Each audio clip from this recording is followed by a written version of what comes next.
New Year to everyone. Happy 2024. And now we could officially start the meeting.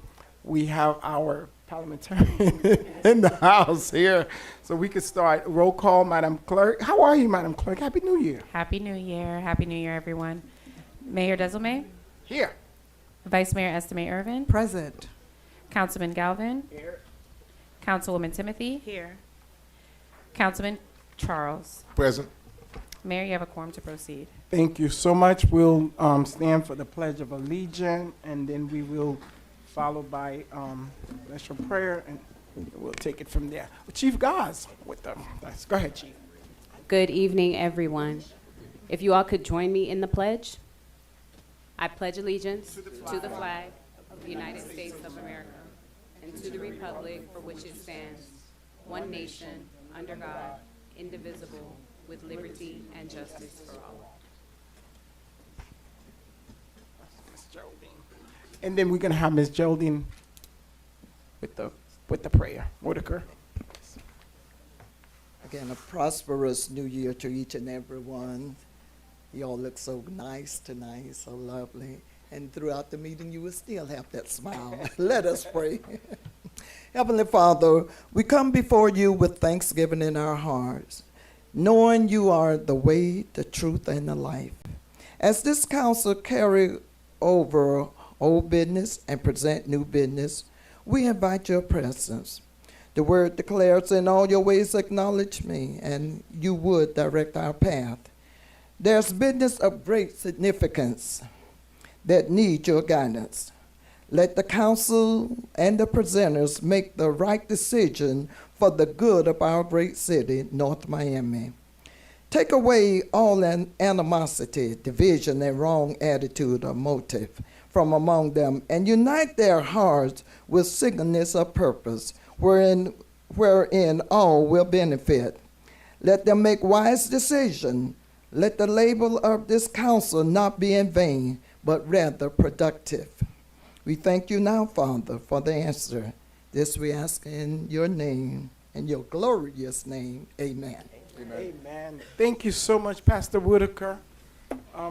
Truly appreciate it. Order of business, Madam Manager. Any addition, deletion, and amendment to the agenda? Yes, sir. One, we don't have a hurricane preparedness presentation, and I'm pulling tab 10, a discussion item I had at the end for Riva. Okay. Thank you. And Mr. Attorney, with those changes, are we set? Yes, Mayor, the agenda's set. You may proceed. Thank you, Council. Thank you so much. So we'll move on to from special presentation. Do we have any? Oh, good. City announcement, and then we'll go to appointments, and then we'll get to consent agenda. Savannah?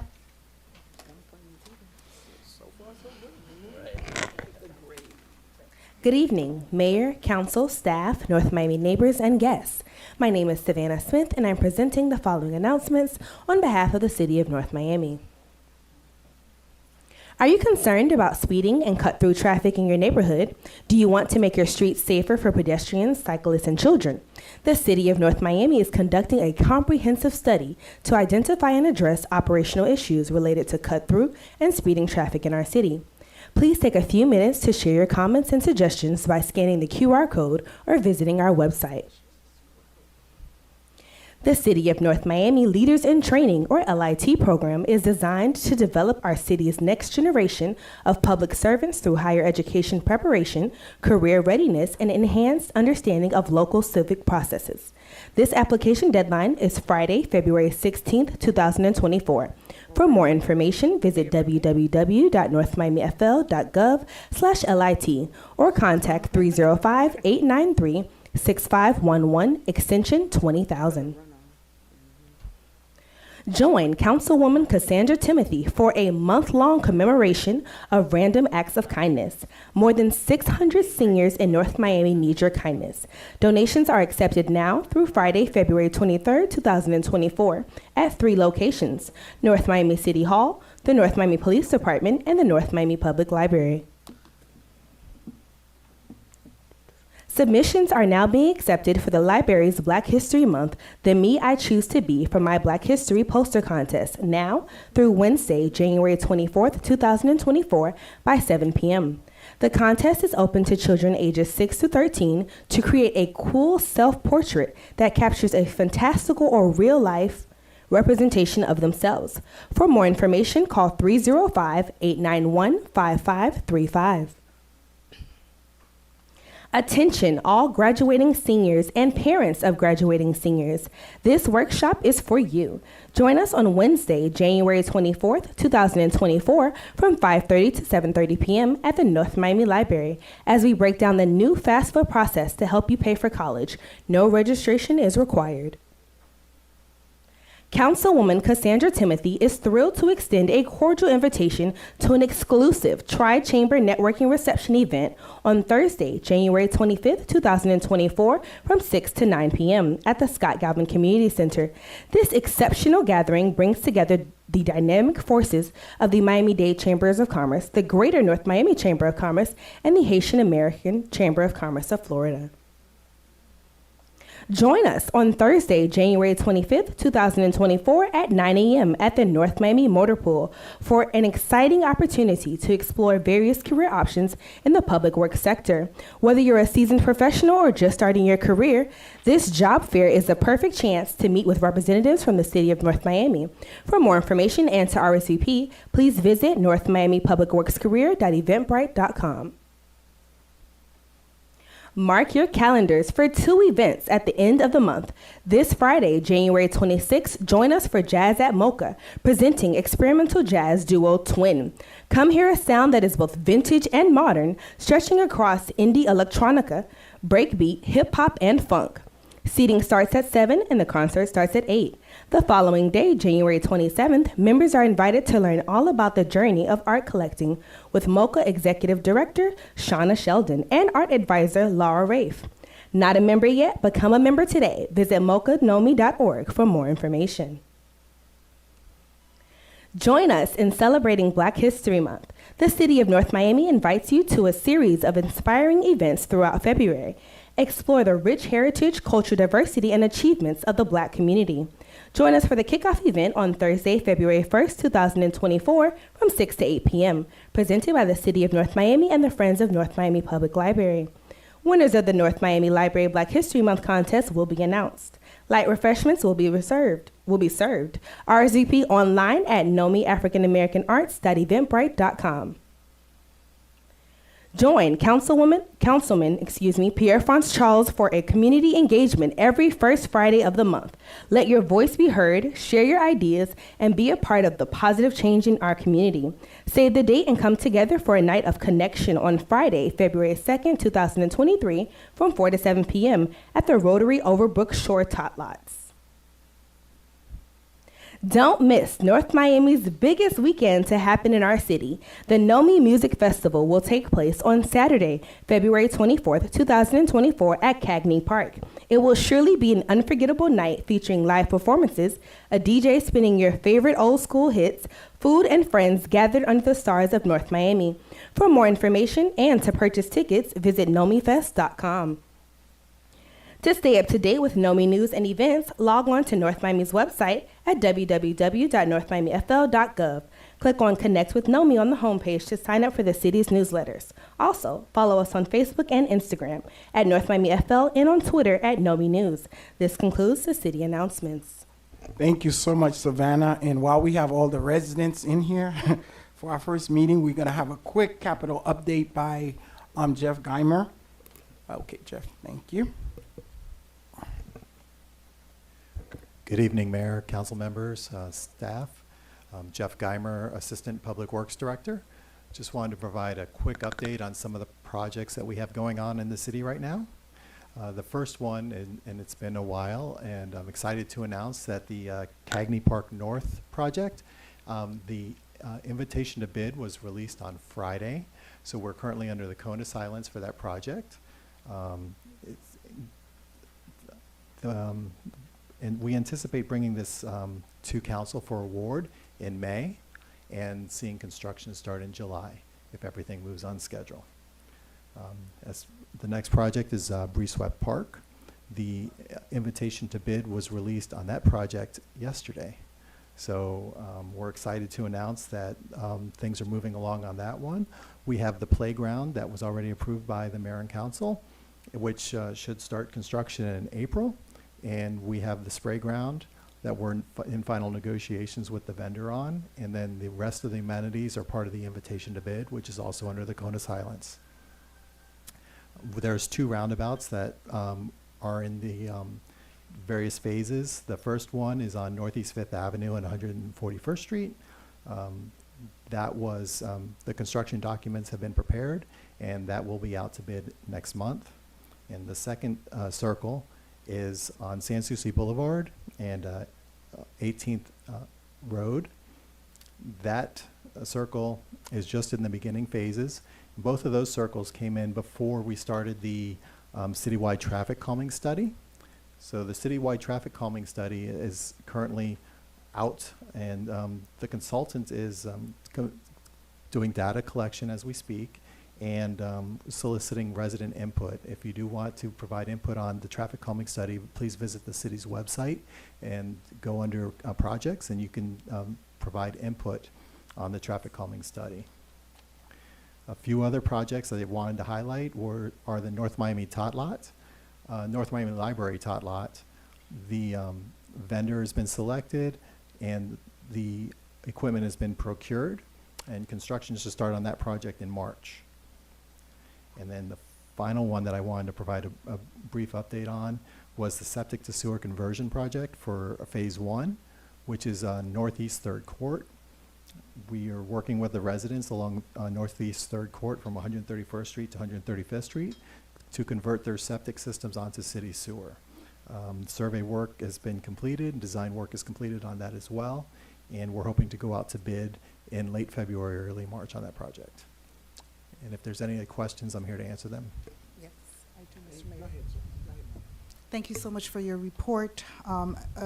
Just to reiterate, so you anticipate that Cagney Park is going to start construction in July? With the that what I current hear? timeline, we should be on schedule to start in July. In July. And once you start in July, what's the? It's how a long will it take? 12-month project, so it'll take, So, it'll be so, under so construction. July 2025, we'll have the Yes. final grand Yes, ma'am. opening? Fingers Okay. crossed. Okay. Breeswept. As you know, I've gotten emails, texts, posts on social media about Breeswept.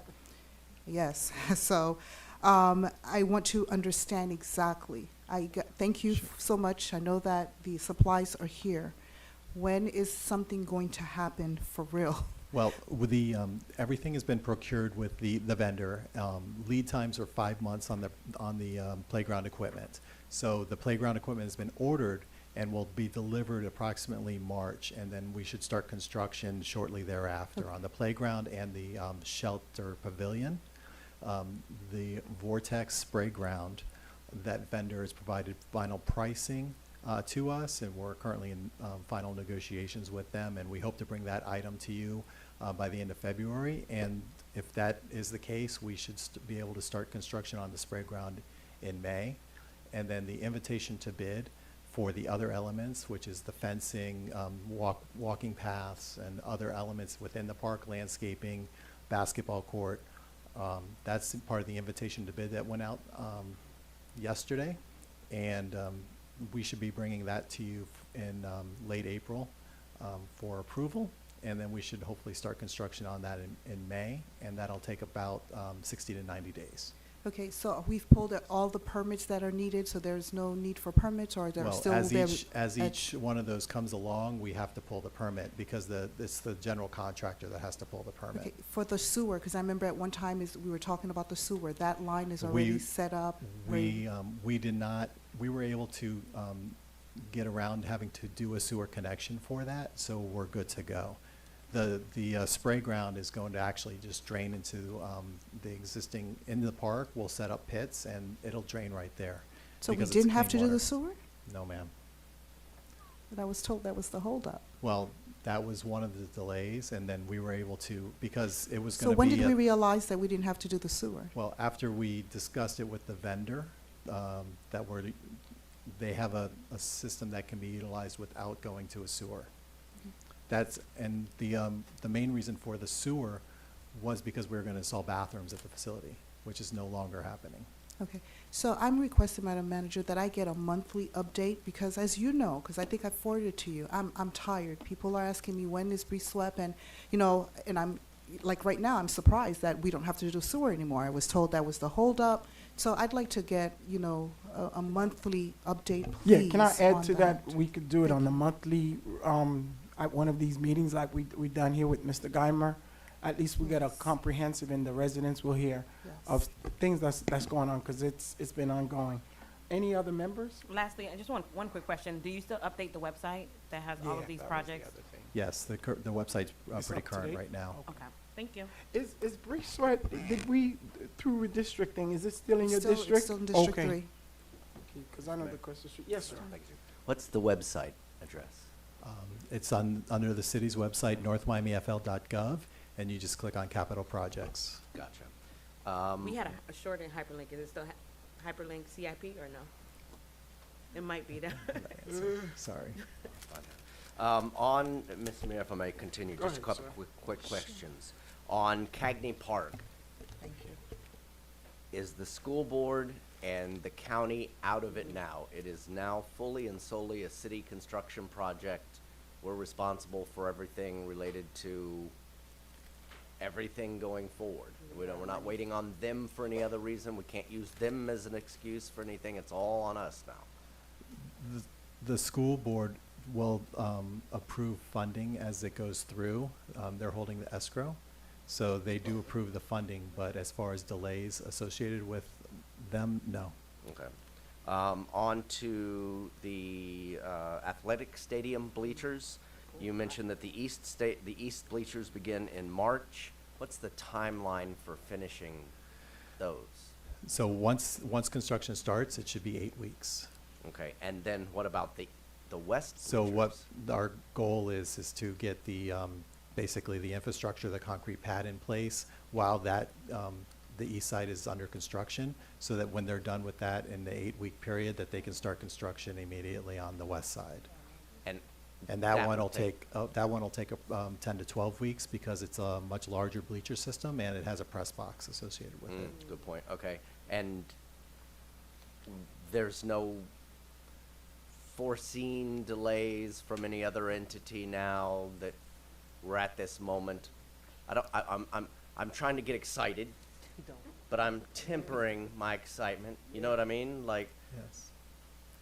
are we looking at a football season starting in the summertime of 2024 that will have full bleachers everywhere? That's our goal, Councilman. You feel confident of that? That's our goal. Plead the fifth. Just plead the fifth. I'm much more confident than I was 6 months ago. Cool, okay, I'll take it. All right, that's all I got, Mr. Mayor. Thank you. No, I agree with you, because I've been asked several times, so definitely by the summer. By May 8th, by May. Next year? Well, No, this year. I see March in the report, so I'm trying to be nice. to start, yes. Yeah, Yeah. I know, but if it's 8 weeks, we start in March, so hopefully by May, the end of May, End of May. one side, one Right. side we good. I mean, if we're able, if everything falls correctly, I mean, gonna come some hurricane, whatever, blah, blah, Yes. but if everything falls in place, it sounds like we could totally have a high school football season that kicks off with the North Miami High Pioneers playing in their home stadium with a full set of bleachers for the first time in, I don't know how many years. Yeah, we got Madam Lucas and Yes. all those others, That's indeed. my hope. Awesome. All right, Councilman? yes, Yes, Mr. go Mayor, ahead. if I may, quickly, on the traffic calming study, and I heard you we only talk about QR code. Is that something that is strictly online? So for the, if a resident would like to provide input and they don't want to do it through the online system, they're more than welcome to call the Public Works Department and we could take the information for them. The online system just makes it easier for them to provide comments, but if you're not comfortable going online to provide comments, please call Public Works 305-895-9870, and we'll be more than happy to take your comments. The reason why I'm asking, it is one of the areas that we have the most complaints from residents, you know, speeding and all those things. So I think it will be, I think we scheduled a meeting. Did that took place? Yeah, because residents are very, very concerned about speeding and asking for speed bumps. So we've and- collected data on over 200 areas within the city right now, and there's over 60 locations that are currently on the recommended list for traffic calming, and they're still developing the list. Thank you. Just one last thing on the sidewalk repairs. See that you guys gonna start in District 4? I'm excited to say that District 4, the consultant came in and finished the work early. District 4 work was finished up today. There may be a little bit of cleanup that they have to do tomorrow, but otherwise they're done in District 4. They've moved on to District 2, and then it's going.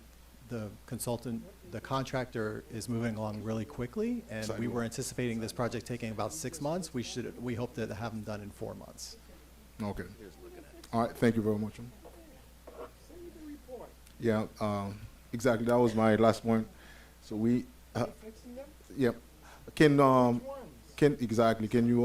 probably provide a report and give us a list of exactly which one are being fixed, because I still have a lot of complaints about sidewalk. So each council district has $50,000 worth of money for repairs of sidewalks. So it's a $200,000 contract. So they're spending $50,000 in each district. So we can provide a list of what was done in District 4 and what's going to be done District 2, and then District 3 and District 1. Okay. Okay. All right. Thank you. Awesome. Thank you so much, Mr. Thank you. Geimer. I think we're ready to move on.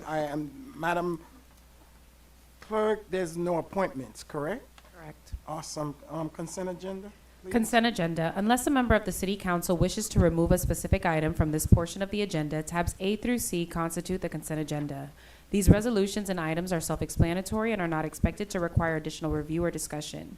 These items will be recorded as individually numbered resolutions adopted unanimously by the following motion: that the consent agenda comprised of tabs A to C be adopted. Awesome. May I hear a motion? So for move. Second? Second?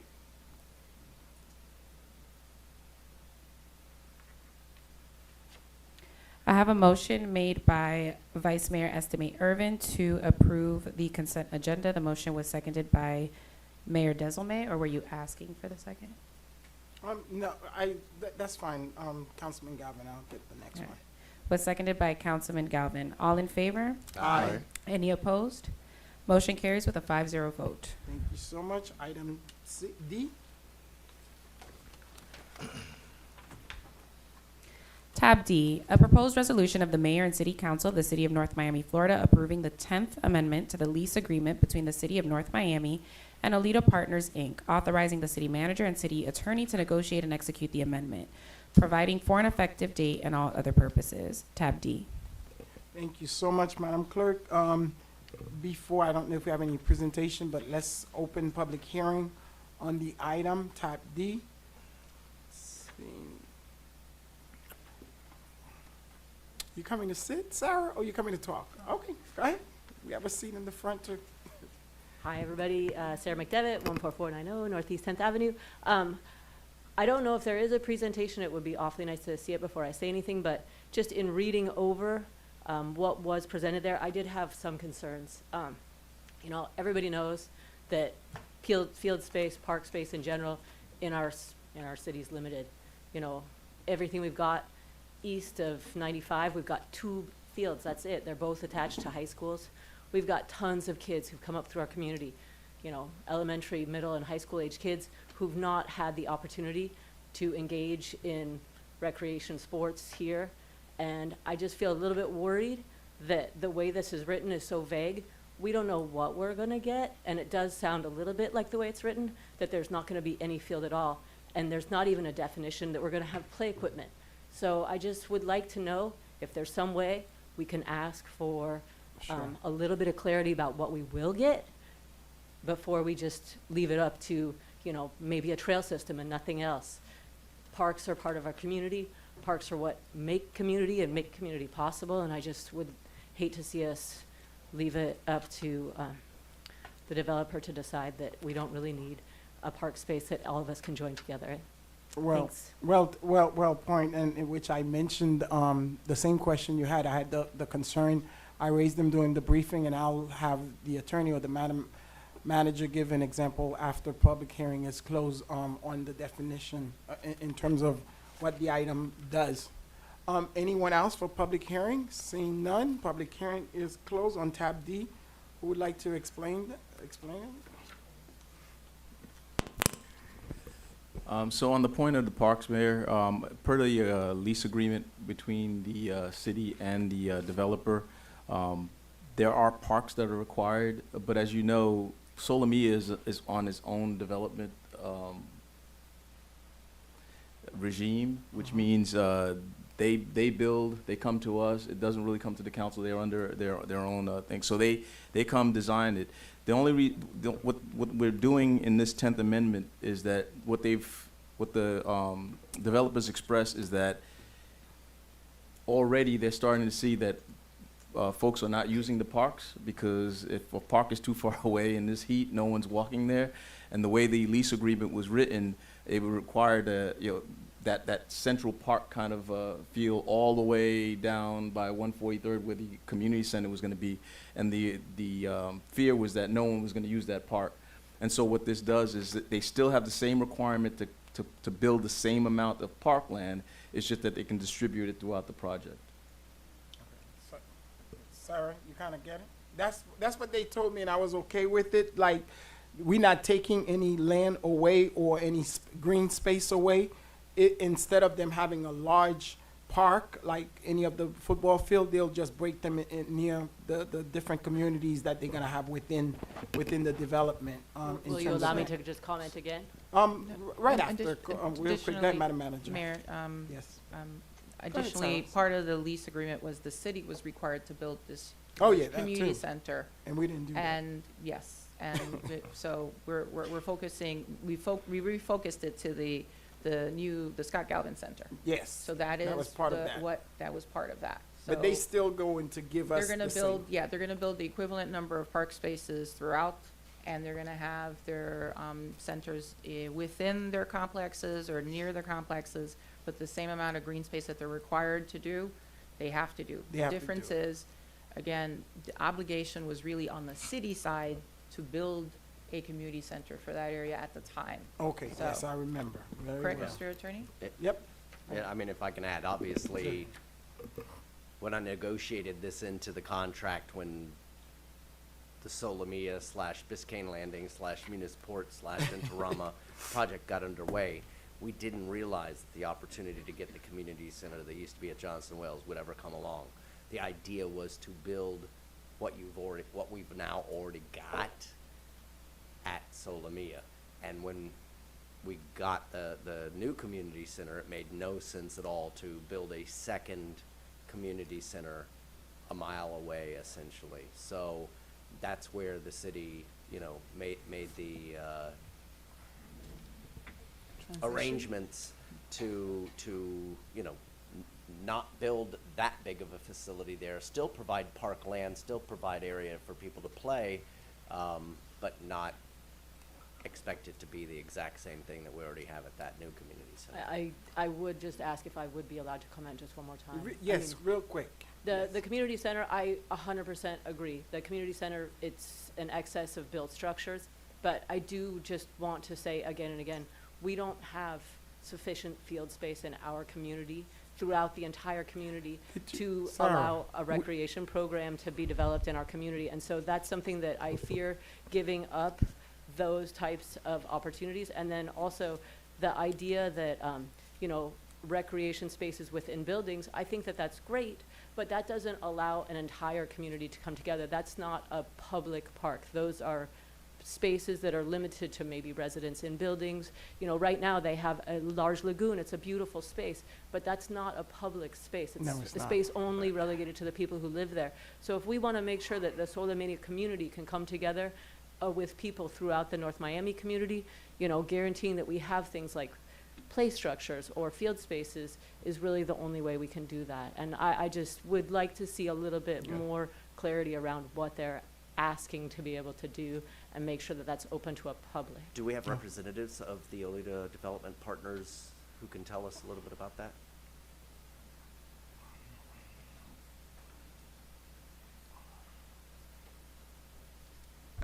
Larry Spring, for the record, representing Oleta Partners. So, as stated by your city attorney and your city manager, the intent of the developer is to continue to have expansive park space, just again split throughout the development. You're talking about more than a mile from one end to the other to do a central park. And again, the onus of this amendment was to release the city from its obligation to build a community center in that central park as you described it. Still give the city the money, actually more money than what was prescribed in the original lease agreement. But the developer is very keen on the fact that we need park space in there.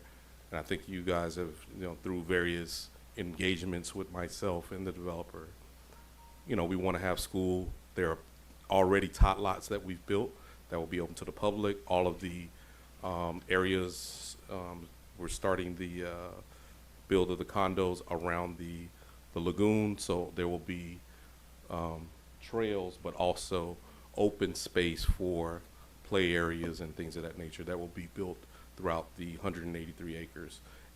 As it is, it's 183 acres, which is a huge development area. So yes, I think your concerns will be allayed. You will still have those spaces, and they're still open to the public as is required by the lease agreement. Awesome. Thank you so much. May I hear a motion? Move approval. Second. I'm sorry, I just have one question. Sure. The $3 million that is being contributed, are those going into the restricted funds to purchase the Wildcat Yes, Center? towards the Scott Galvin Center. Is that the yes. Scott Galvin Center? Yes, the Scott Oh, Galvin Center. Thank you. You call what you want. It's awkward enough for me.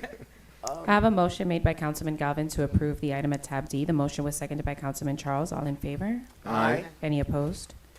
Item passes with a Tab E. Item passes with a 5-0 vote. Tab E, a proposed resolution of the mayor and city council of the city of North Miami, Florida, setting the runoff election date for the 2024 general election for the date of Tuesday, December 3rd, 2024, as requested by the Miami-Dade County Elections Department, providing for an effective date and all other purposes. Tab E. Thank you. Public hearing is open on item E, tab E. Seeing none, public hearing is closed. Question? I have a Question? I have a question. Me Two too. questions? Yes? Thank you, Mr. Mayor. Yes. All right, let's say there's a runoff for mayor. Why I'm just mayor? thinking- okay, let's say there's a runoff for District 4, but not for District 1. What district for? I'm just, here's the thing. If there's no runoff for District 1, if there's a straight up person elected on November 5th or whatever that is for District 1, how quick can they be installed? Oh, no. I know where that question is Yeah, going. because like, Until the end of the election. So you're not off the bat yet. Yeah, that's a So good until question, actually, December. because it's. Right, Jeff? It'll be until, in the code? Yeah. right. So That's a So very somebody good wins question. straight up on November 5th in District 1, they wait.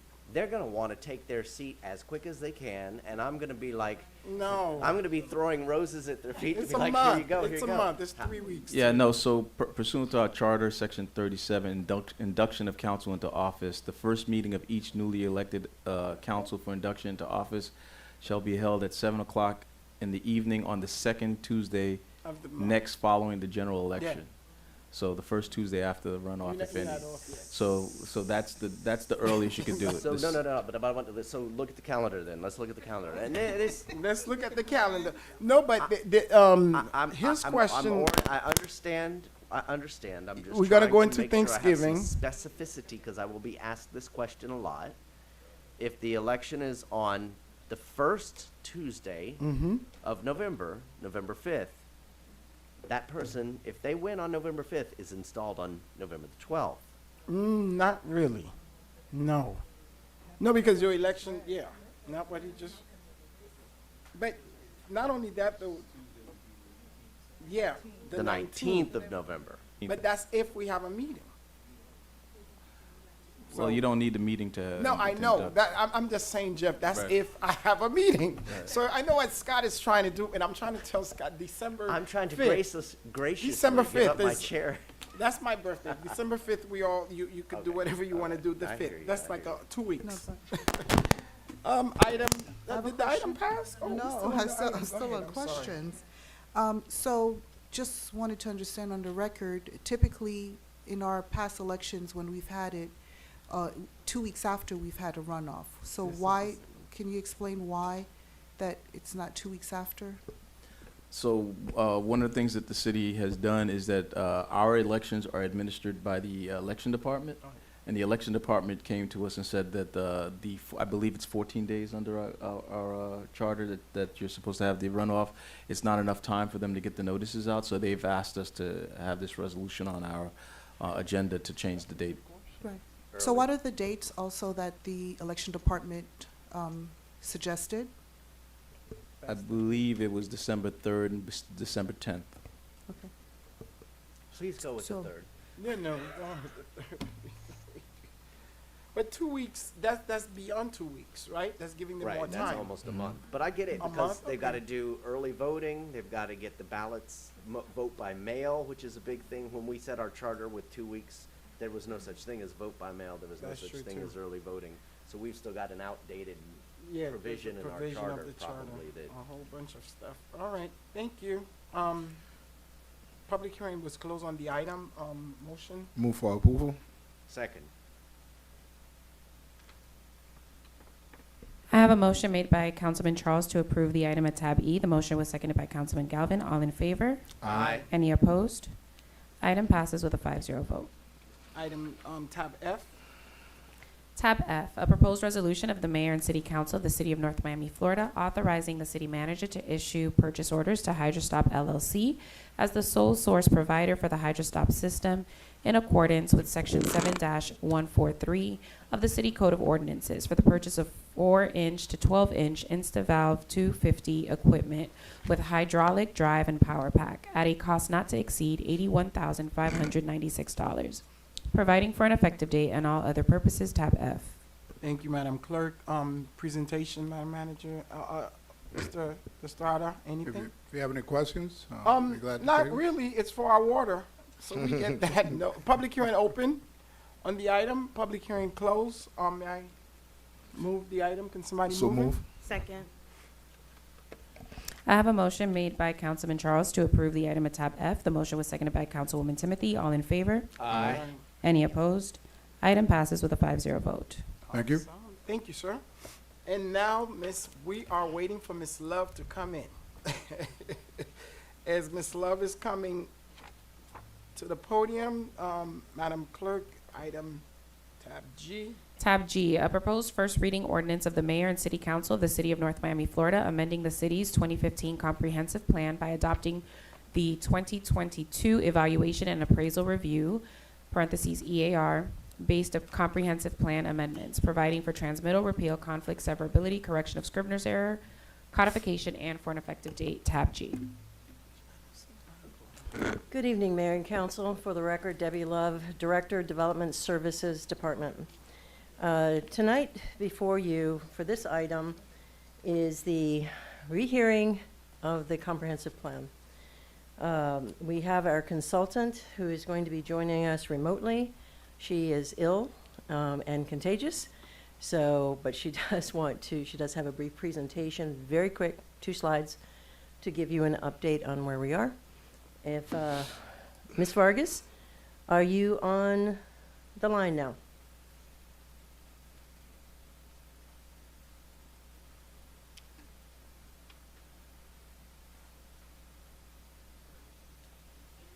She's muted. You've muted yourself, Ms. Vargas. I'm sorry. Now Yes, we- I, yeah. I see that. Thank you. I apologize. Well, I was apologizing for not being able to join you in person tonight. As Ms. Love said, I am not in a condition to be out in public. So with that, I'm going to turn my camera off. I have the shortest presentation for you. Yes, it's actually a single slide. I have others if you have any questions for me to cover that, but essentially, if someone could please move the presentation forward. This is basically the original document that you adopted last year, with two exceptions. The first one is that since the time when we started this process of updating the comprehensive plan, there has been an additional statutory change that has come to our attention in other communities, whereby we had a planning horizon of 2045. The statute now requires at least two planning periods, a 10-year and a 20-year period. And so we have taken advantage of this opportunity to update our planning periods. So now we have, instead of a 2045 comprehensive plan, we have a 2045, and that's reflected in the title, in the headers, in the dividers, in the future land use element content, including the future land use map, as well as references that are to the planning horizon in other elements, in order to be consistent with the statutory requirement. And the other change is the addition of the recently adopted Claude Pepper Global Planned Corridor Development Overlay District. That was recently processed by the city, and we have incorporated that amendment into both the text and the future land use map to reflect that change. And so those are the only two changes that you will see in this document, which will be transmitted if you vote to approve it on first read. If you have any questions for me, I'm happy to cover those. Thank you so much, Ms. Vegas. Anyone up here? I think it's pretty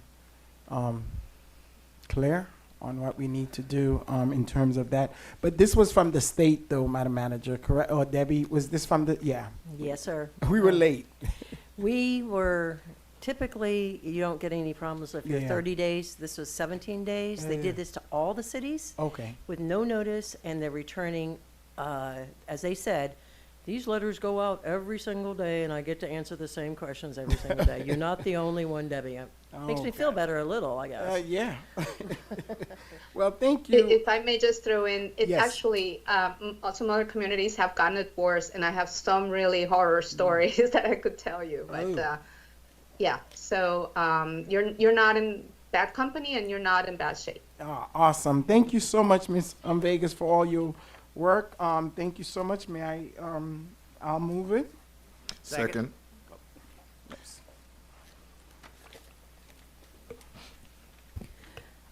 I have a motion made by Mayor Desame to approve the item at tab G. The motion was seconded by Councilman Galvin. Mayor Desame, how do you vote?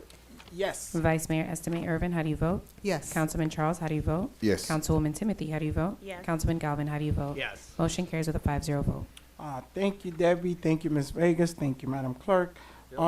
Yeah, and now we are on the meat and potato of our agenda, the quasi-judicial. So can we do tab, Mr. Clerk, I'm sorry, Mr. Attorney, tab H and I, are Yeah, they they're- companion items? Yes, sir, they're companion Okay. items, so the way we'll do it is we'll read both titles. You Okay, can that's consider what I was- both items.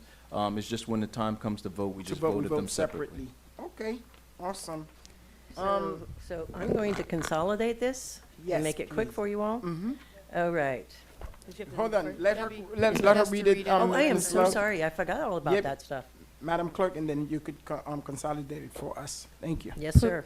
Please be advised that the following items on the agenda are quasi-judicial in nature. If you wish to speak in favor of, object to, or comment on an item, please complete a public speaker's card indicating the agenda item number on which you would like to comment. You must be sworn before addressing the City Council, and you may be subject to cross-examination. If you refuse to submit to cross-examination, the City Council will not consider your comments in its final deliberation. Please also disclose any ex parte communications you may have had with any members of the City Council. City Council members must also do the same. So for anyone who wishes to speak on tabs H, I, or J, because they're quasi-judicial, you'll need to fill out a public speaker's card. Public speaker's cards can be found at the entrance of chambers. You'll fill it out, you'll indicate the agenda item, the date, and then fill out the rest of the information. Thank you. And you can just bring them up to me and you'll be called in order. So for anyone who wishes to speak on either tabs H, I, or J, please stand and raise your right hand so I could administer the oath. I filled it out online. Does that not work? Oh, I didn't receive it. I'll get it.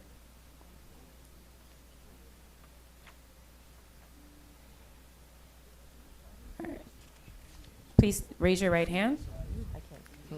I swear or affirm that the testimony that I am about to give, ma'am, are you going to speak on the item? Okay. That the testimony that I am about to give in these proceedings are the truth, the whole truth, and nothing but the truth. If you agree, please say aloud, I do. Thank you.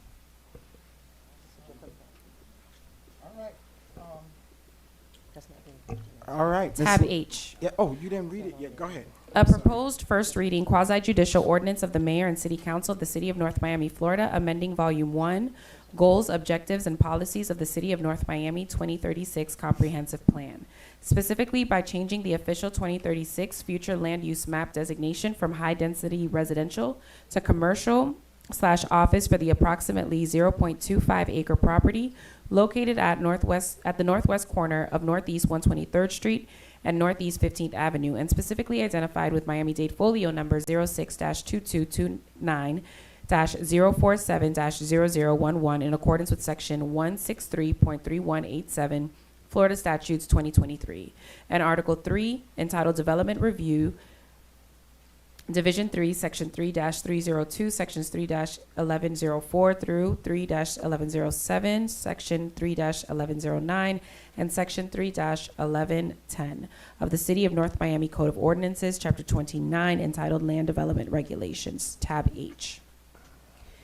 Companion item, Tab I, a proposed first reading quasi-judicial ordinance of the mayor and city council of the city of North Miami, Florida, amending Chapter 29 of the City of North Miami Code of Ordinances, entitled Land Development Regulations, at Article 1, entitled General Provisions, specifically Section 1-106, entitled Official Zoning Map, by revising the zoning designation from R6 residential to C2BW commercial for the approximately 0.25 acre real property located at the northwest corner of Northeast 123rd Street and Northeast 15th Avenue, and specifically identified with Miami-Dade folio number 06-2229-0470011 and revising the zoning designation from C3 commercial to C-2BW commercial for the adjacent 4 real properties located at the northeast corner of Northeast 125th and Northeast 15th Avenue and bounded by Northeast 124th Street to the north,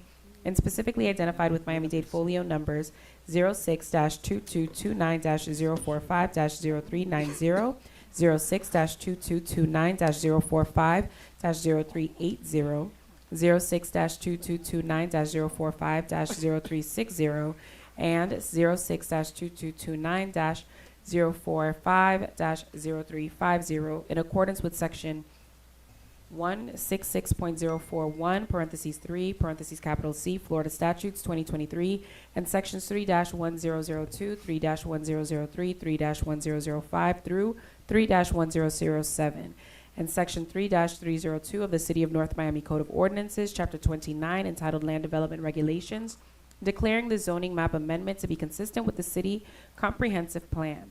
Further authorizing the city manager to do all things necessary to effectuate the zoning map amendment, providing for repeal, conflict, severability, codification, and for an effective date, tab I. Thank you so much, Madam Clerk. Ms. Love, Yes, sir. please. Ready to go? Yes. This is not new to you. Back in September of 22, This item, these two items came before you, and it was denied, so let me explain to you what this project's about. The land use is to change just one parcel from residential to commercial office, so that then all of the parcels would be rezoned as C2BW. Currently, the parcels to the east are C3, which doesn't allow dealerships. But C2BW, which they would qualify for this, C2BW, it's not spot zoning at all.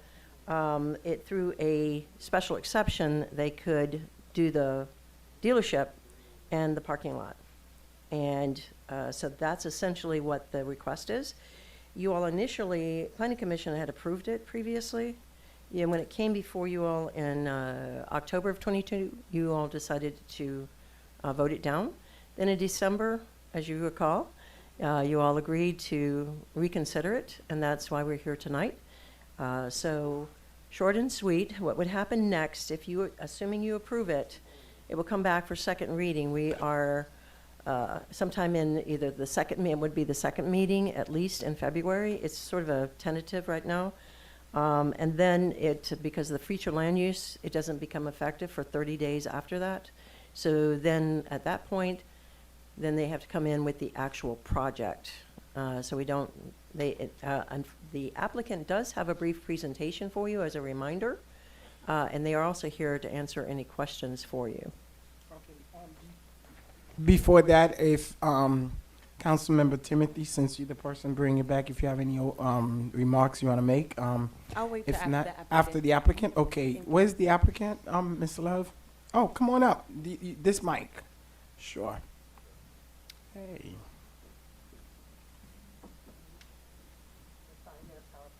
Good evening. Good evening. I'm going to say my name and address? Yes, please. Carlos Rios, and my address is 1937 Northeast 119th Road, North Miami Beach, 33181. Okay. Your PowerPoint is up here, so you need to come over on this side. Good, welcome, good sir. How do I? That's yours, just.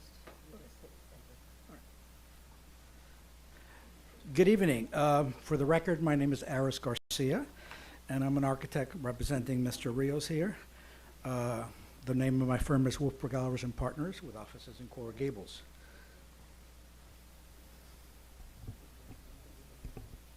This is enter. Okay, so I just have a very brief couple of slides for you so you get an idea, just a recollection from last year. Basically, there's two sites that we're talking about. They're located at the corner of 123rd Street and Northeast 15th Avenue.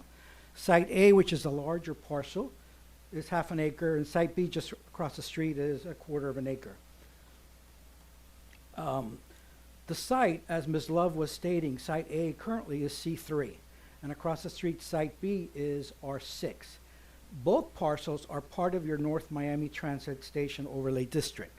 And what we're asking is to simply extend the existing zoning that's to our east, just over 2 lots, so it will encompass both our properties.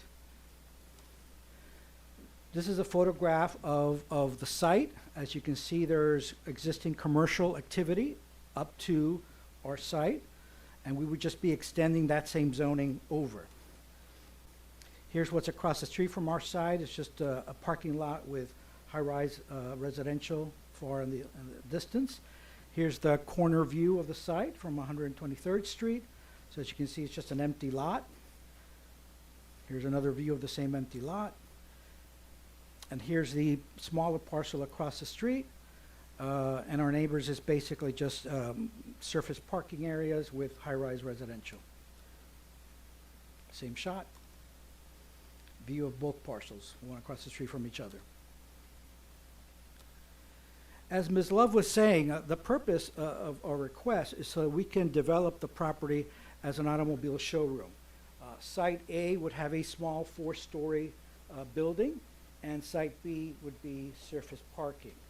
So here, looking at Site A, basically what we're proposing is a showroom on the ground floor overlooking the main street, 123rd Street, a corner entrance, heavily landscaped perimeter. Access to the building is from the rear. There will be a covered reception area with another entrance to the building. On the small side across the street is nothing more than a surface parking lot. This would only be for customers and staff. No inventory parking whatsoever. Access from the side street, 15th Avenue, again, very heavily landscaped perimeter. The first floor of the four-story building is essentially just a showroom, roughly slightly under 6,000 square feet. The rest is offices, customer service areas, etc. The reception area, as I said, is to the rear.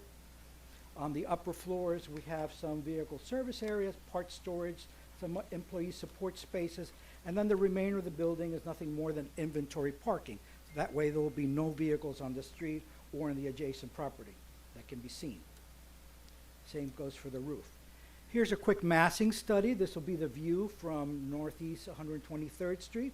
So as you can see, the ground floor is that showroom, lots of glass, being able to see the sidewalk, heavily landscaped perimeter. Then above that would be the car inventory area. The red box that you see there on your left, that's actually the stair and elevator tower. That would be where we would put the main signage. One of the unique things that we're doing along 123rd Street is when the building abuts the adjacent property where there's existing commercial, we're notching the building.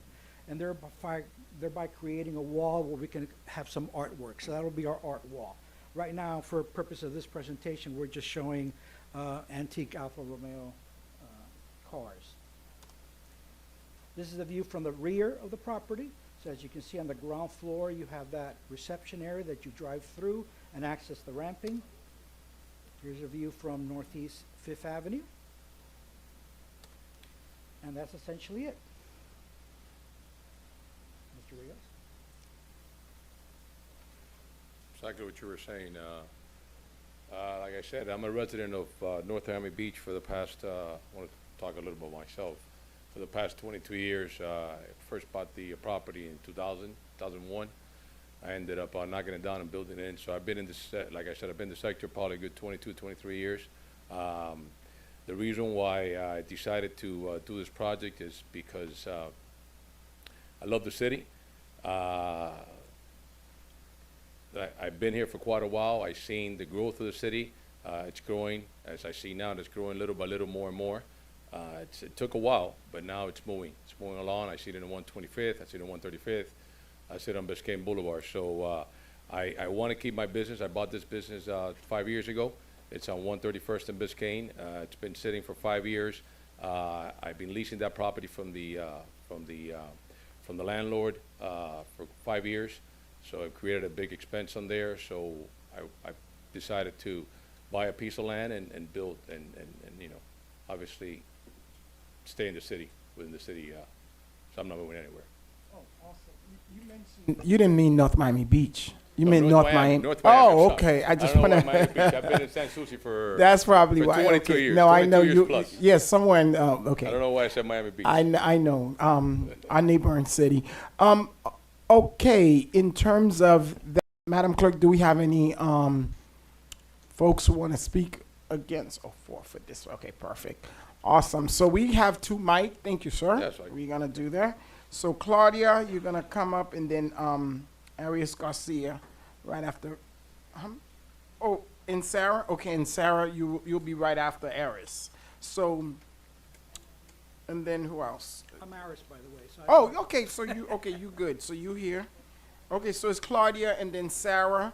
And then Sebastian, you want to say something on this? Okay, did you fill out one, right? I didn't know. You did the swear in, right? Oh, good.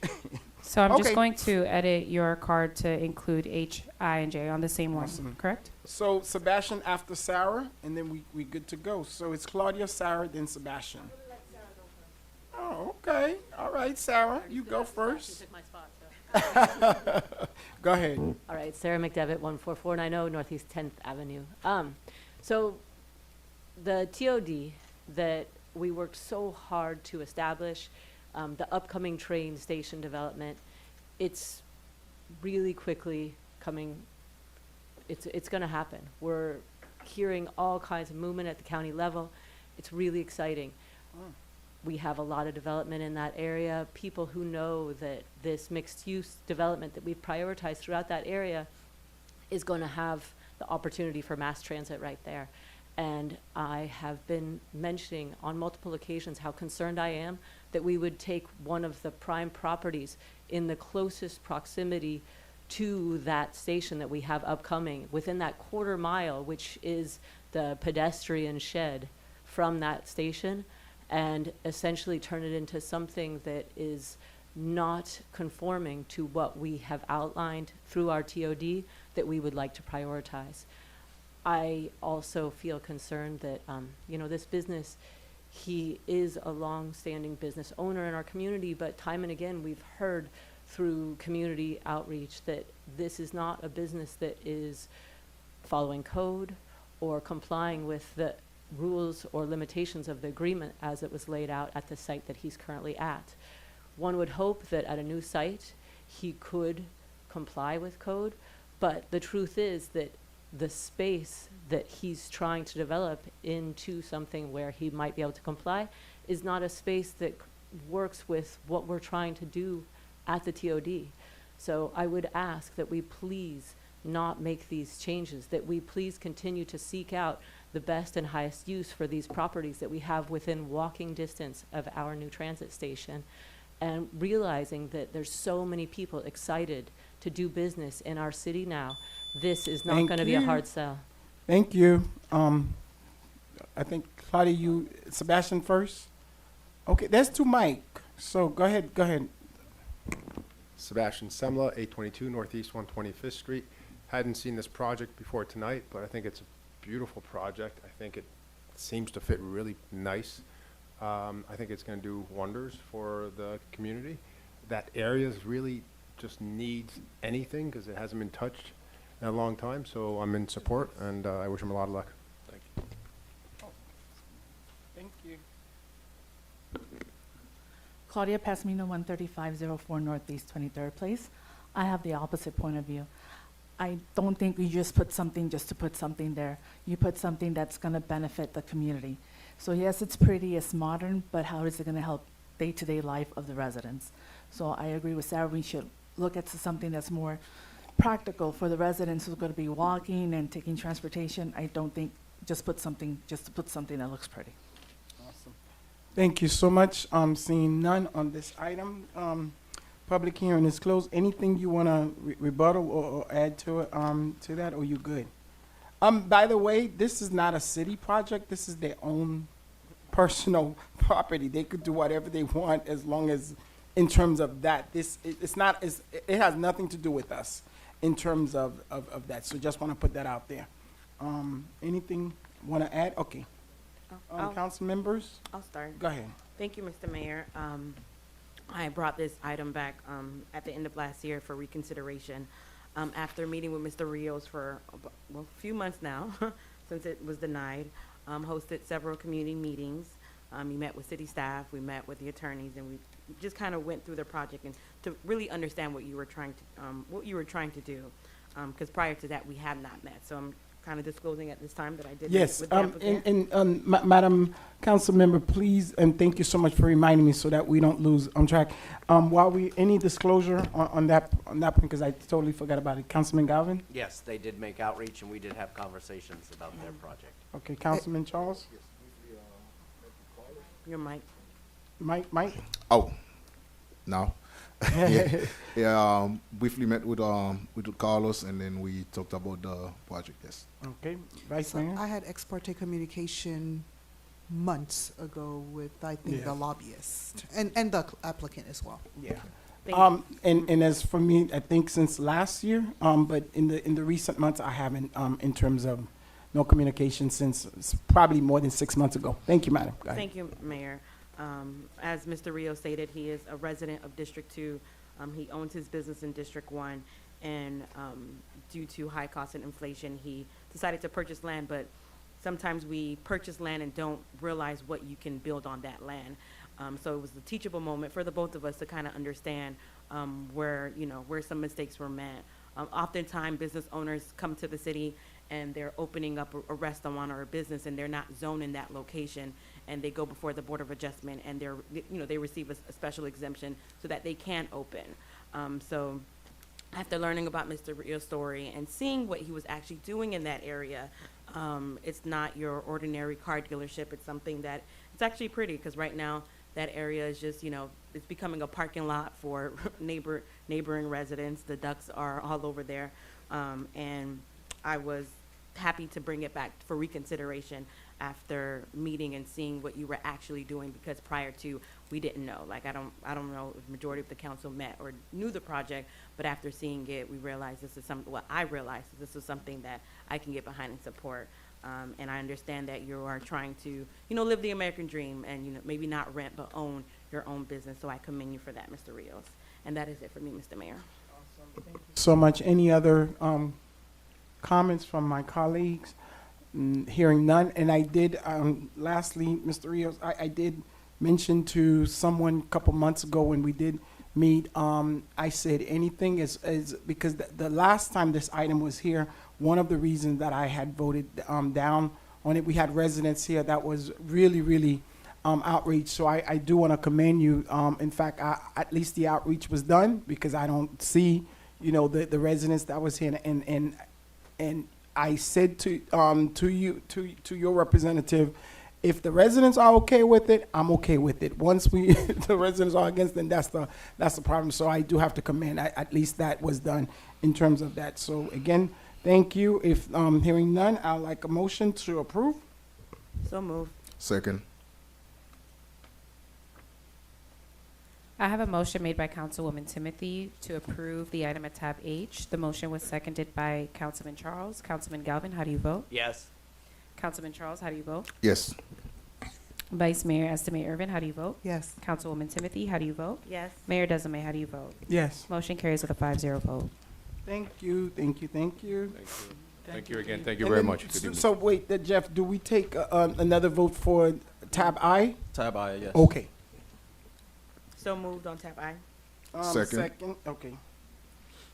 I have a motion made by Councilwoman Timothy to approve the item at tab I. The motion was seconded by Councilman Charles. Vice Mayor Estimate Irvin, how do you vote? Yes. Mayor Desame, how do you vote? Yes. Councilman Charles, how do you vote? Yes. Councilwoman Timothy, how do you vote? Yes. Councilman Galvin, how do you vote? Yes. Motion carries with a 5-0 vote. Thank you.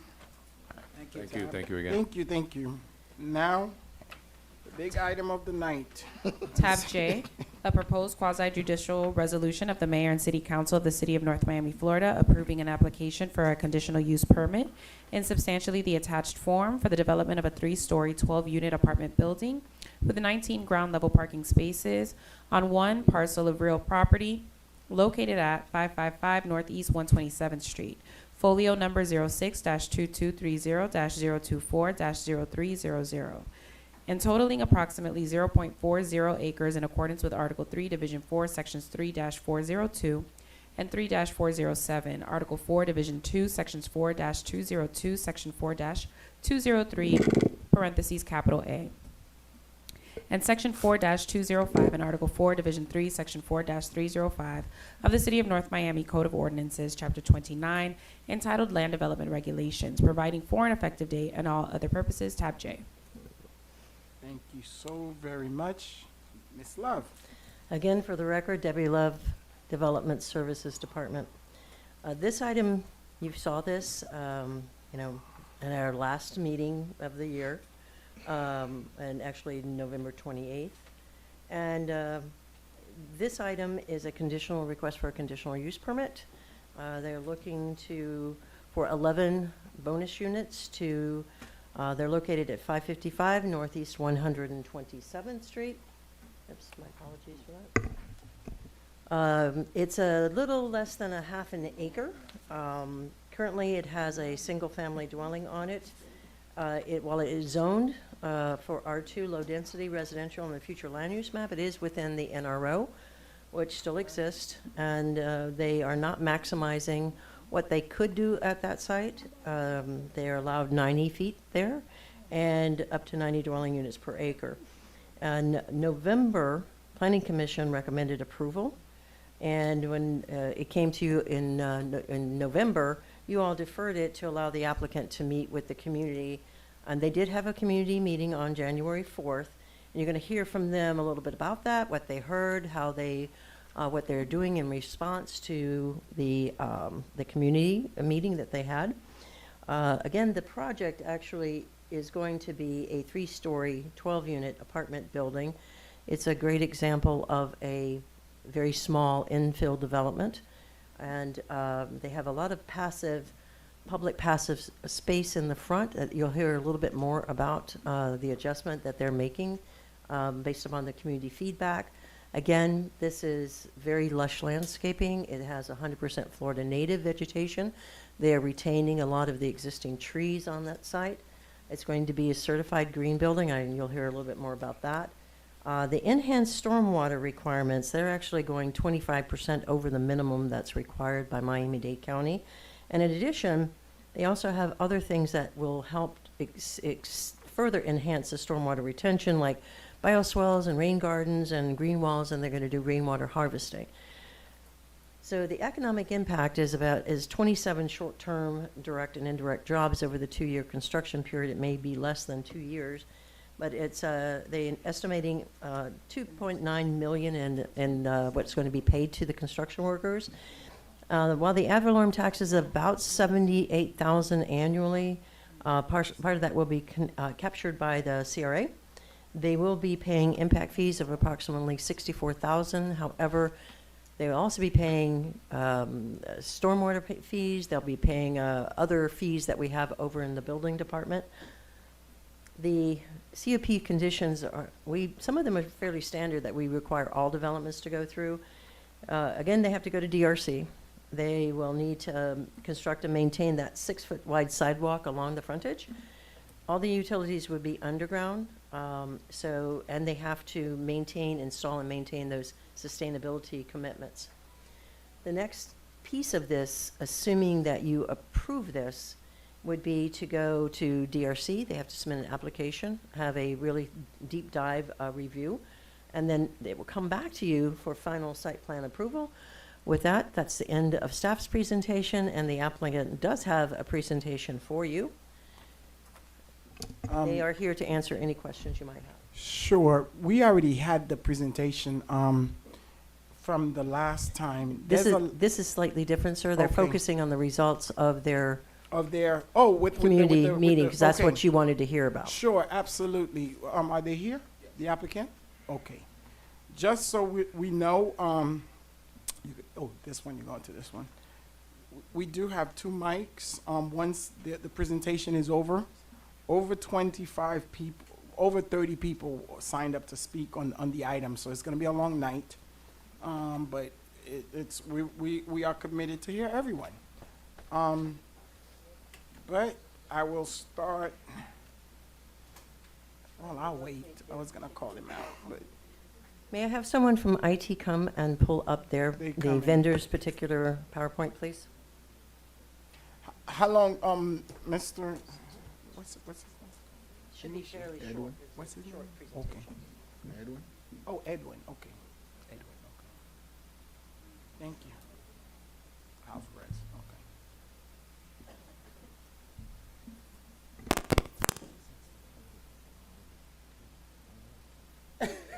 What?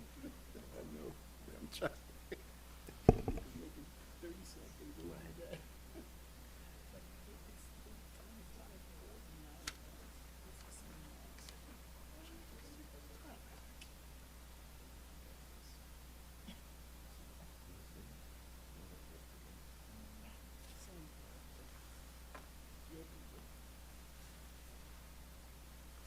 Okay, we're gonna have to.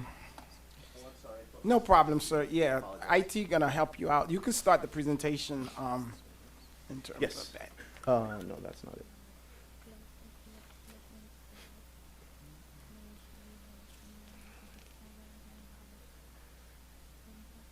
There it is. That's it. Thank you so much. Thank you. And then just to move those. Perfect. Excellent. Good evening. Good evening, everyone. Thank you, Ms. Love, for your report and recommendation and your continued support. Very appreciative. Mayor and Council, I want to start by thanking you again for the opportunity to circle back on this item. It's an opportunity that I didn't think I would have, and I'm very appreciative. Thank you. I'd like to keep this presentation really succinct and clean, especially given the amount of folks that we have to listen to.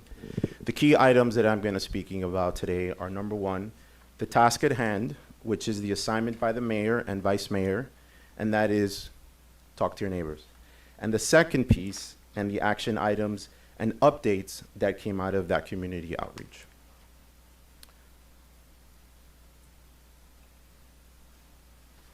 So community outreach was set for January 4th. Discussion items included immediate impacts, existing conditions, the current and future buffer zones, parking, property values, and I also addressed a question on ownership. And I think I want to hit really quickly the lowest hanging fruit with regards to that, in that I want to reaffirm that my commitment and my purpose before and today is to occupy one of the units. And that has many reasons, but mostly because I'm a proud NOMI resident and I want to be here. So I want to draw your attention to this particular slide, because I think this slide speaks really cleanly to one of the key items that's in question here. And so first, this is obviously an overview of the property site. To the east, there are vacant properties that will be developed. I'm not 100% clear what that is, but I know that's going to be developed. In fact, my position is that my proposal is looking to serve as the biggest buffer for any properties that are going to be adjacent to me, and it will serve as a transition from what will be developed. I also wanted to point out something, and that is that today, the property behind me with the red roof, currently today has a two-story dwelling behind it. And I brought this picture just to show very quickly, if I may, to the community, because it's not in the board. So this is the picture of the property that's behind me, and this is the two-story unit that's two-story commercial building.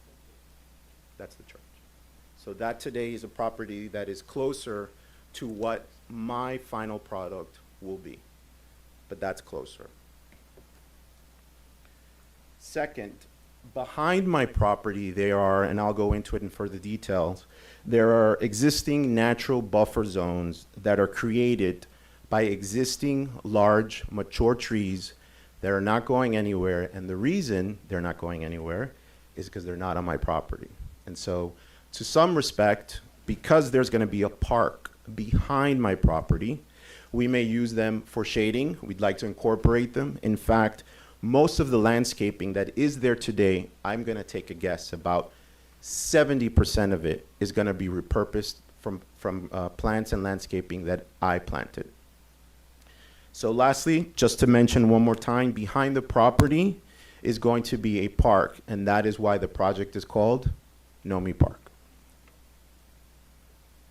Again, this is some images of the existing conditions of the property today. There's a large oak tree, and that arrow is where the property is behind me. That's the view today. That oak tree and that mango tree are not going anywhere. To the west of my property is an existing large oak tree as well as those large areca palms that are not on my property and are not going anywhere. This is an illustration of the park that we intend, so this is a rear view of what one might see. Obviously, our intention is to have this very wooded, very landscaped. We understand this will be at a premium, but it's part of what we want to do in terms of having nature integrated real estate. And so we're going to be planting trees, providing shade, raised flower beds, and everything that we need to do in terms of keeping it green. Again, just another view where I want to show you what's existing conditions today. The arrow in your slide is where the property is. Across the street is an existing multifamily building. To the left is where the properties will be developed. And obviously to the left, you see downtown North Miami. I want to talk a little bit of what came out of the community meeting. One of the biggest concerns, especially from one of my neighbors, was with regards to parking. As per code, we're providing 1.5 parking for the 12 units. That's what's required. But as a result of what came out of the community outreach, we're looking for opportunity where we're going to increase that to 25. And we're going to be doing that by providing parking lifts. And so we may even be more than 25, but in fact, that's something that we are going to be looking at. Currently today, there is parking on the street and it's zoned for residential parking only. One of the other questions that came out is a concern about property values, which are legitimate. So I wanted to show a real life comparable example of a cul-de-sac, exactly like the one behind me, where a multifamily building was built and completed in 2022. In 2022, that was completed, and 2 houses over at 340 Northeast 126th Street. That property was put on sale in February of 2023 and sold in March of 2023. It was put on sale for $800,000. It's a 3-bedroom, 2-bath. It sold for $780,000. And so what I'm trying to show here is that, in fact, when done right, the projects are not a deterrent for people to buy. In fact, they will increase or maintain property values. And so this particular property, I'm going to go to the next slide, was already adjacent to a large commercial building that was already existing. And that was not an impediment for the buyer. Again, this is back up from the city's information. And so just more backup in terms of comparables information. And this is when the property sold in March of 2023, and it sold for $780,000. The biggest thing, Mr. Mayor, I've got to tell you that came out of this, apart from me getting to know some neighbors that I'd never met, was the program that I have dubbed Keeping It Know Me. And for me, it's a real honor to be able to stand here and say I've met so many different people from the community that are doing great things, but also as a person of color, standing here and looking at an opportunity where I can give back to the community, to me is a no-brainer. So we already had mentioned as part of our letter of intent to hire from North Miami registered service providers for the construction phase. I'm already in conversations with several service providers, from windows to construction, creating my short list of people that we may consider in the future. And that has already happened, and that's something that I would be really looking forward to. Post-construction, there will be 2 FTE or full-time employees, and those will be sourced from North Miami.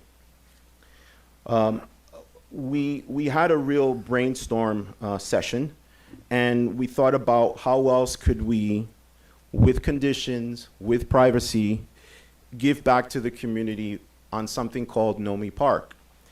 And what came to mind was the idea of providing access to the park using a 2-tier security system for those properties that border, for property owners that bordered this property. I met with someone in the cul-de-sac, a young man. I won't mention names, but he told me a compelling story. I'm saying really, really quick. He grew up in the community. The people there celebrated his first birthday, and he said to me, "Show them how it's good for the community." And he knows it brought me to tears, but the bottom line is, I said, I want to be able to allow you to come and chill, read a book, sit down in that park. And then out of that Keeping It Know Me program, I got to say the biggest thing is having the opportunity to have met with Prosperity Social and sat down with Ms. Nadege Vilsant and listening to the things that she is doing for the community. I saw pictures of kids that had never worn a tie before and taking pictures with a tie, and I immediately that day went back and donated old ties, suits, And I went back as well and donated to a literacy program that she's got going on in March. I come from a small household in the Bronx. My mom is a single mom. She's here today supporting me. And for me, the idea of working with people like that is something that is a no-brainer for me. There is a special Women's Month, I believe it's called Mind, Body, and Soul, that if I have an opportunity under what will be the future Know Me Park LLC or LLC group to donate, I would be the first one in line, because I can't tell you how many times my mom, who's a retired correction officer for 25 years, came home needing some mind, body, and soul. Awesome. Are you almost done? I'll wrap Please it up wrap if up. you, Yes, okay. please, Okay, please. perfect. So then, nothing else except I did want to just show community support, and then just reiterate the last thing. This is the last thing, and I'll close it. And that is that under the NRO, there's some talk. I've heard some people say that I'm here through a loophole. And so I just wanted to clarify that I'm not here through a loophole. I'm not here by accident. This was a purposeful program that was created by the NRO to revitalize a zone in an area that needed.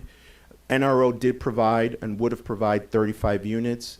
Our compromise, our healthy compromise, is 12 units, extra parking, giving back to the community, and providing an area that will also provide a public walkway. So, Awesome. Thank you so much. Thank you. Thank you so much, sir. We do have quite a few speakers sign up to speak on the item. Thank you, and I want to say thank you for taking our recommendation of speaking to the community when you came back, because I like I always said, we live in one harmonious community, and it's, I guess you have one person from the Alpha Mero who's a resident doing this, and you taking into consideration, but there's quite a few people, so we're gonna go as planned. There's 2 mics, so I'm gonna call some and stop because there's over 30 people signed up to speak. And I apologize if I mispronounce your name, but we're gonna start Stefano Campanini first. You could go first, then Rose Anderson, followed by Federico Zapata, and then Tim Rogers. And then from there, we'll go to Oliver Perez, Ivan Cortez Mejia, Robert Owens. After this, I'm trying to put it in order, and I'll stop in a few minutes. After Robert, Silvani Gargoski is next, Samuel Garcia, and then Maybelline Fornerest. And that's it right now, and then we'll take the other round, because it's quite a few. Yes, sir. Thank you, Mr. Mayor. Yes, you got my name right. Stefano you. Campanini, 450 Northeast 127th Street, living there for 19 and a half years. And my contribution to this debate is that it looks like for the advantage of one, the community of people living there in single-family homes are going to be losing the value of their houses. And that there is always the threat, if this goes forward, that anyone else can decide to build a building and really take down that sensation of a single-family home. Thank you for listening to me. Thank you, sir. Thank you. Next. Okay. Hello, my name's Rose Anderson. I'm 536 Northeast 128th Street. We put a petition together opposing the conditional use permit, and we have 59 signatures from the immediate area, and she's holding a poster. Maybe you can show them the poster. Each red dot is a household that's opposed to this change in zoning. There was one house that was in favor of it, and the houses that aren't marked, those people either weren't home or they had a gate that we couldn't get to their house. And I'd also like to say, as a healthcare professional, that the level of income and social status are the most important social determinants of health. And so this change in the density of population would definitely affect the health of all the people involved. And we oppose 59 signatures on this. Thank you. Thank you, Ms. Rose. Federico, Tim, Good evening, everyone. name and address. Federico Zapata, 156 Northwest 89th Street, El Portal, Florida, 33150. Ladies and gentlemen, Honorable Mayor, Vice Mayor, esteemed commissioners, I'm here as an advocate for the progression of a betterment and betterment of our community.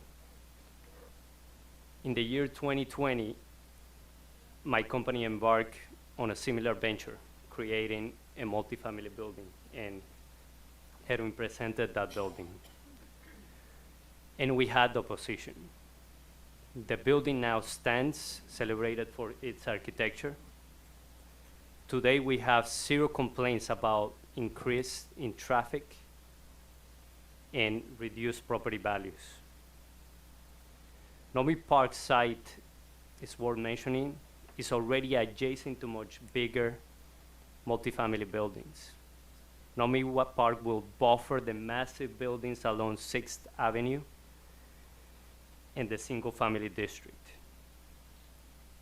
Cities across the street, across the country, face a stark reality: the scarcity of land and urgent need for housing. This project addresses these challenges head-on, providing much-needed residential space for community where single-family lots are no longer a valuable option. There are no more single-family residents or lots being produced.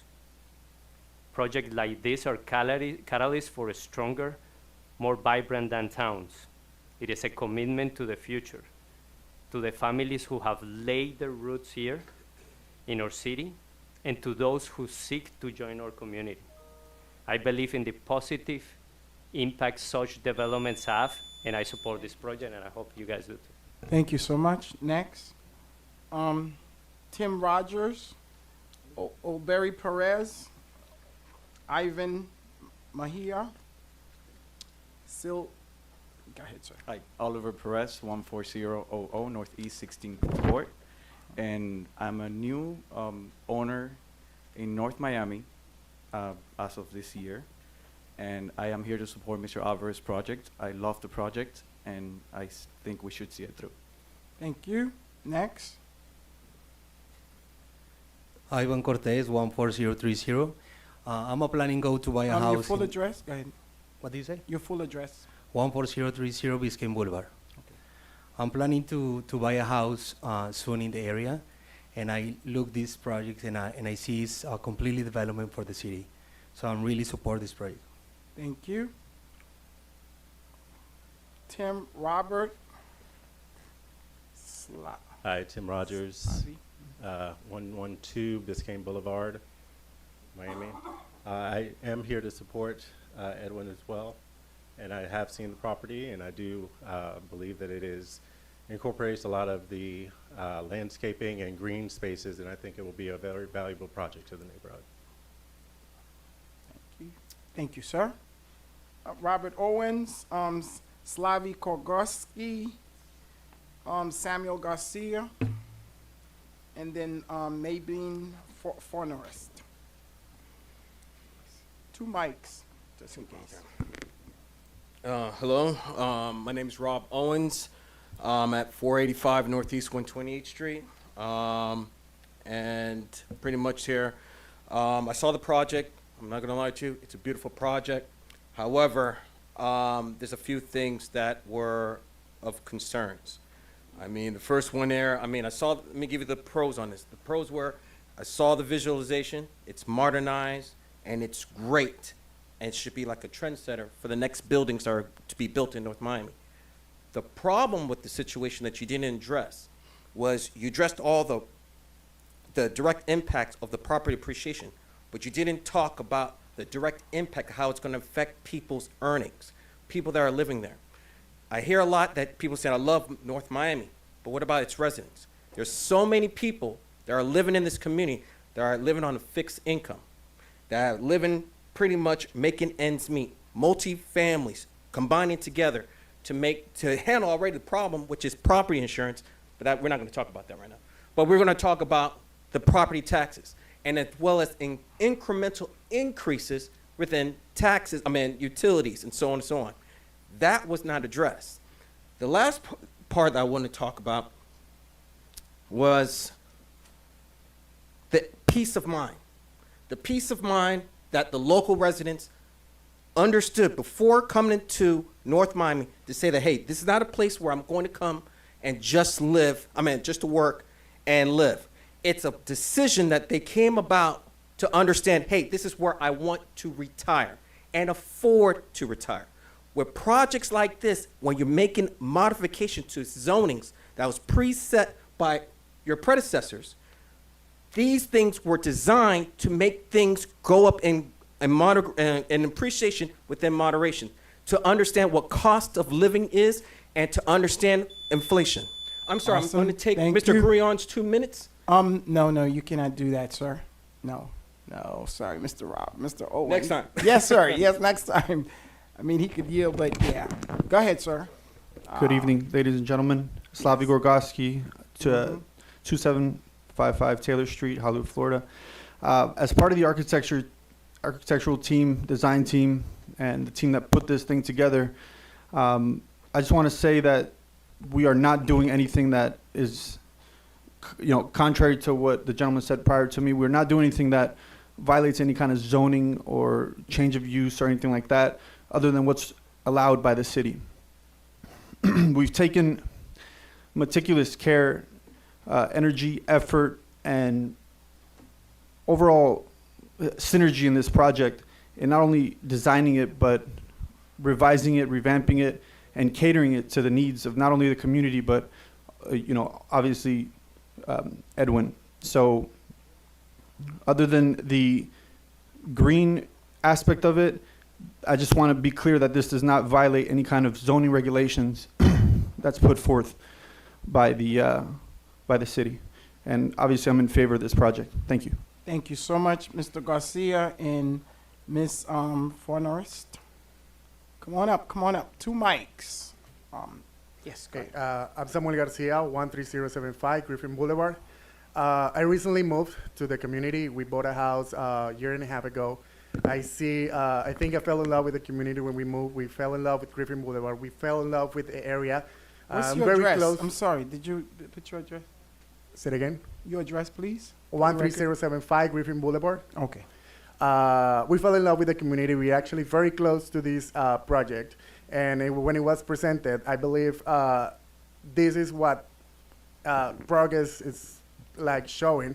I believe this is not one of those regular buildings that it's constructed and building everywhere. I believe this is an opportunity to improve this area.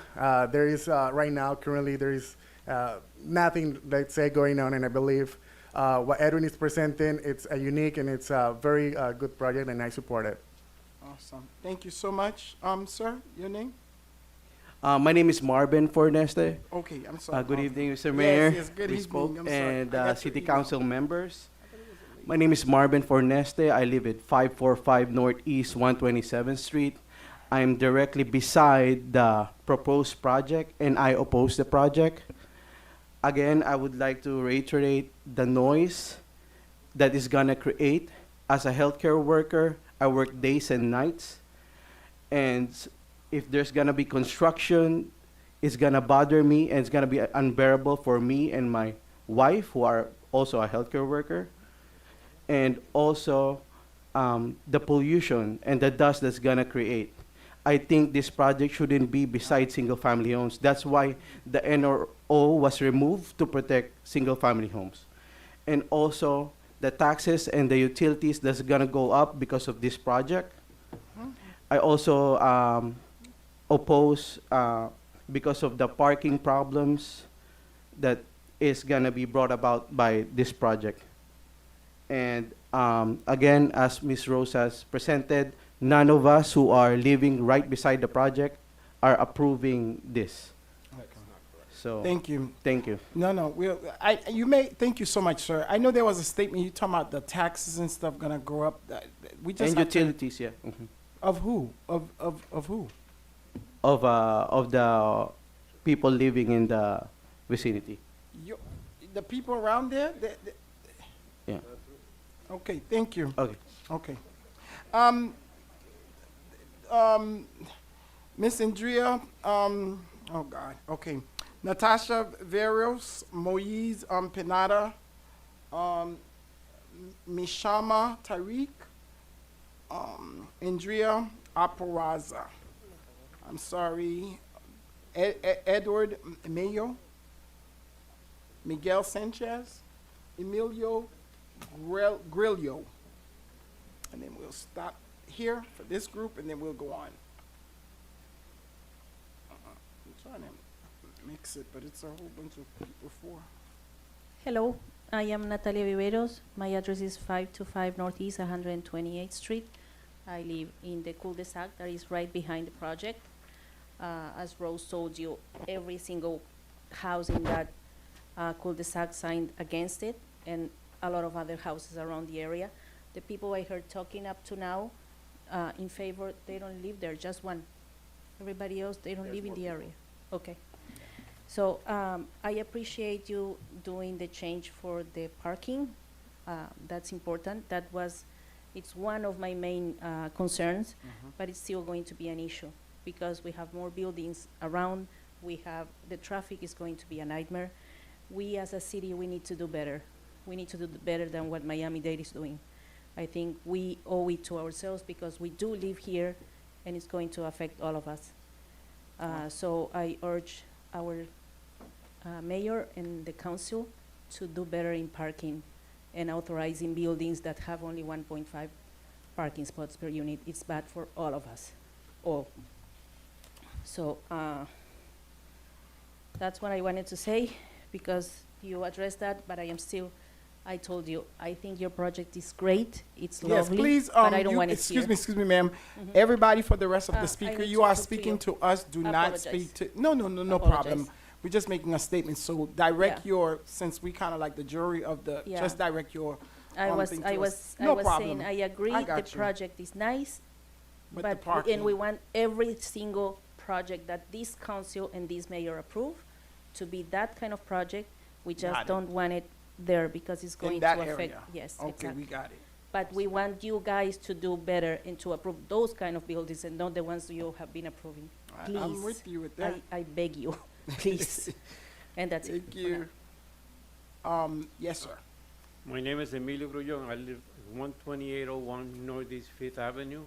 I've been living in the house since 1988, and I like the neighborhood, and I would like to keep it a family home. And I don't approve of his thing. It may sound very beautiful, but when it comes, the people around, they want to keep the neighborhood like it is now. Thank you. Thank you.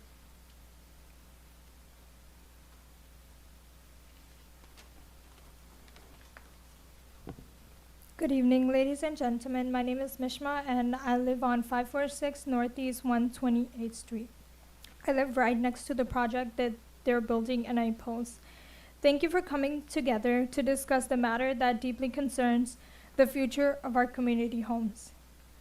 Today, I want to address the proposal to construct a new building near our homes, and I strongly believe we must carefully consider the potential drawbacks before giving it our approval. Firstly, let's talk about the issue of our privacy. Our neighborhood is a close-knit community where we value the personal space and quiet enjoyment of our homes. Introducing a new building nearby would compromise this privacy, with the potential for overlooking windows, increased foot traffic, and noise pollution.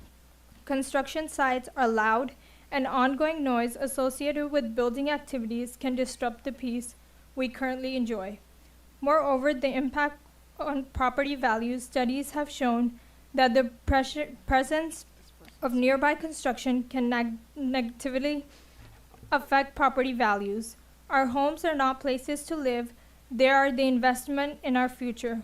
we must consider long-term financial implications of allowing a new building to be constructed.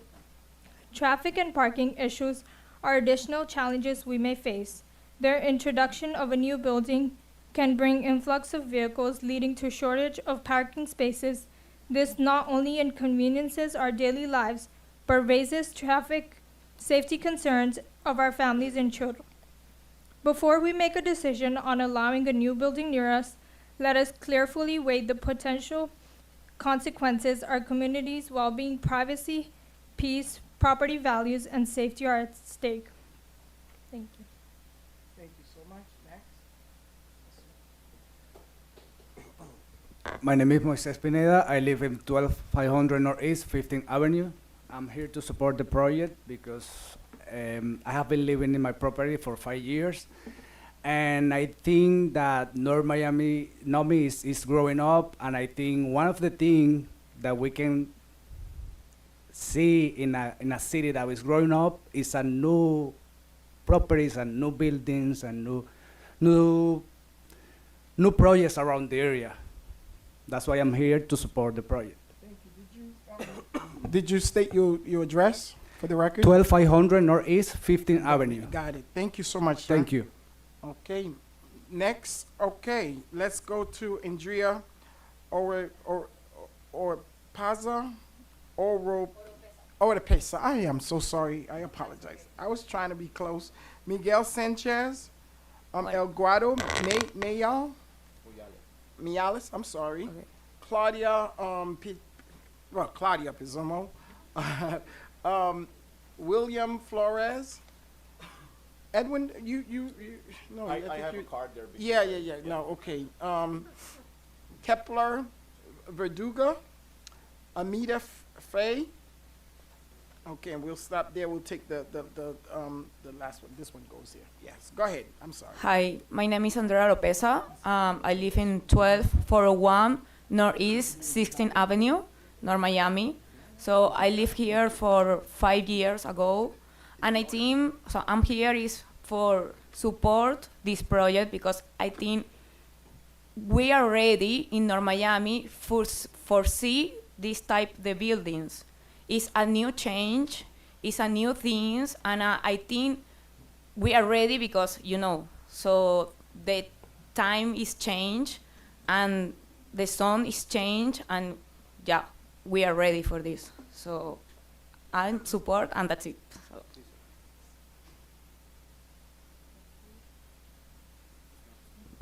Is that Amita Frey? Do you have one for Cesar? There should be one. Okay. Kepler Verduga. Okay. Hi, my name is Kepler Cristobal, for people who know me as my second name. Verduga, I live in 524 Northeast and 130th Street. I'm really close to the project. I truly believe this is a beautiful, environmental friendly project. I've been here, resident of North Miami for 14 years actually. June will be 14 years, and I truly believe this is what we need in our community. So I'm in favor. Thank you. Okay. William Flores.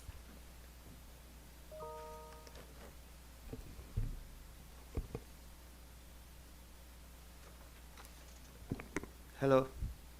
William Flores, 555 Northeast, 127th Street. I'm really happy to be here in support of this project. I know people in this room is opposing to this project, but the majority of these people is living behind the project. The project is facing to this street where it's a lot of traffic, dust, it's already dust there. We have a multifamily there, and what we want is to bring a new project and beautify the area. That's all that I want to say. Thank you. Thank you. Caesar, and I don't understand your last name, but C-A-S-T, yes. Cesar Castaneda. Castaneda, thank you. Thank you. My name is Cesar Castaneda. My address is 550 Northeast 127th Street. It's in front, exactly in front of the project. I support the project. I like the project. And I want to tell you, everybody, I live for 6 years over there, and next to my house, I have a building, and never I have the problem with them. I got a really good neighborhoods, never have the problem, and I support the project. In the future coming, and this is not the exception city. That happen in all the cities, the small cities, and I support the project. Thank you. Thank you so much. Claudia Pacino? Pamino? Claudia Pasmino, 13504 Northeast 23rd Place. This is a pickle because it is a beautiful project, and I agree with Natalie said, this is the type of building structures that North Miami should have. It has greenery. When you look at it, it's peaceful, and I'm like, I want to live there. But unfortunately, I'm more for the residents, so if the residents in the community are not happy with it, then I unfortunately have to be against it.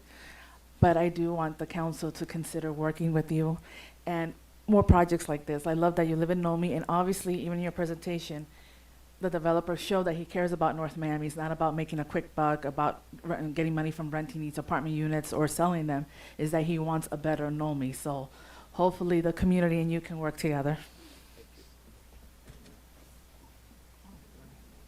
Vice Mayor, I'm sorry. I believe there were two people you called that are still waiting, and they didn't get to speak. Who are so. they? Eduardo Muyale and Miguel Come on Sanchez. up, come on up if you heard your name. Eduardo Munari, Miguel And Sanchez. it looks like we have one other person as well. Okay, I call. Andrea already went up, right, Andrea? Yes, hello. My Yes, name is okay, Eduardo thank you. Muyale, Go ahead. 14000 Northeast, 16 Court, North Miami. I'm new in this neighborhood, and I'm continuing with the same line, supporting Edwin project, which I think is very modern and it's beautiful. So it's continued with the development of the neighborhood. Thank you. Awesome, thank you. And this was El Guado, right? El Guado? Yes. Hi, good evening, everybody. My name is Roger Castro. I live in Wait, hold on, Mr. Castro.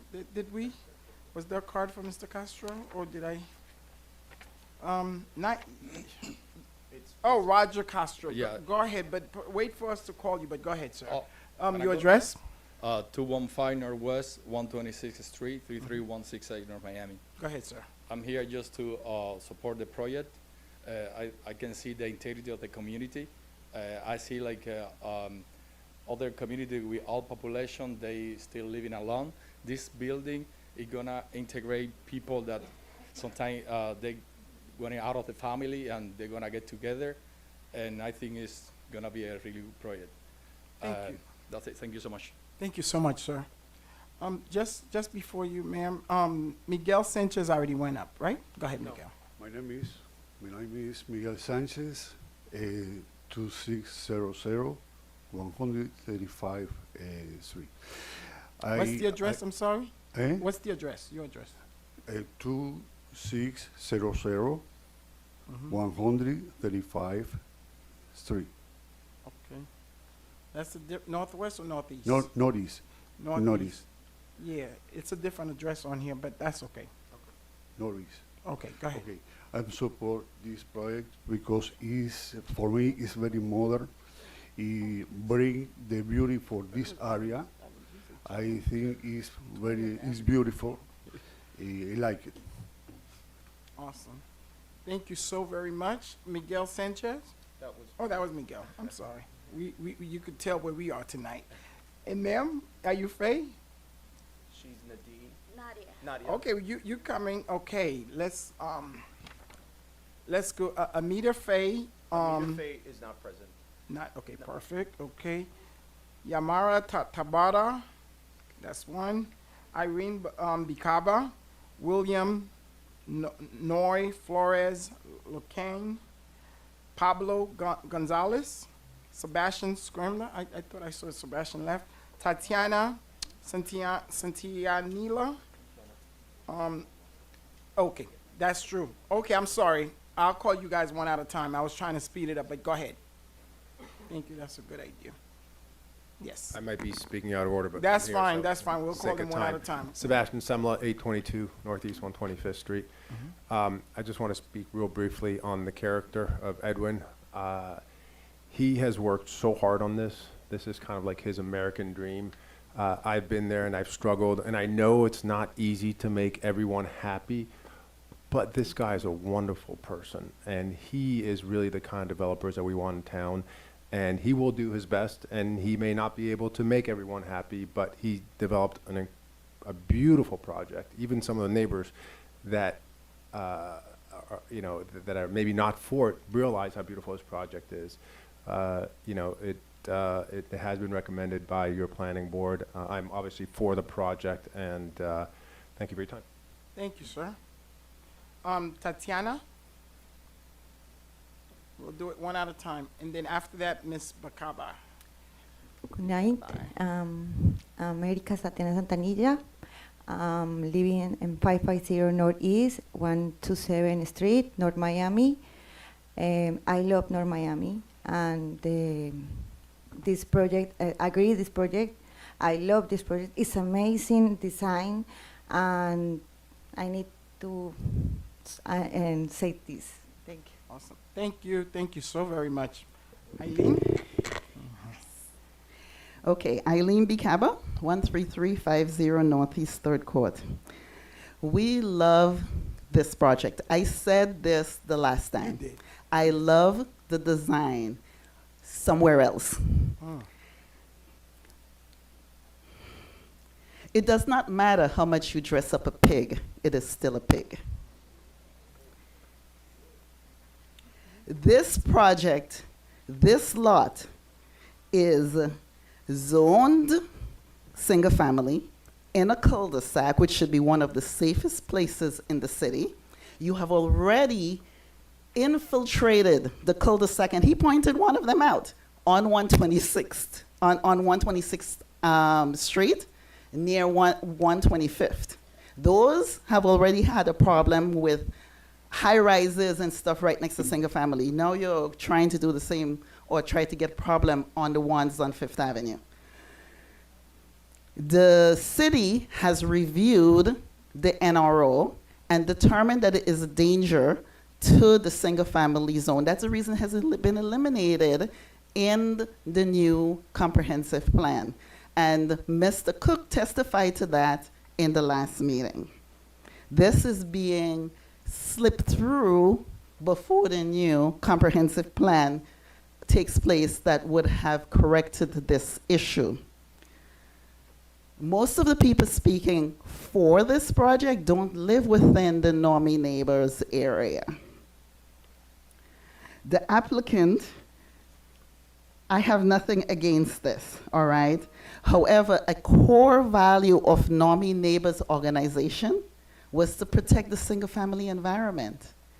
At the end of the day, this is an apartment building, no matter how much you dress it up, placed on a single-family lot, asking for 11 bonus units when it's only entitled to one. Thank you, Ms. Bicaba. No clapping, please. Please, we haven't been doing that all day. Pablo Gonzalez.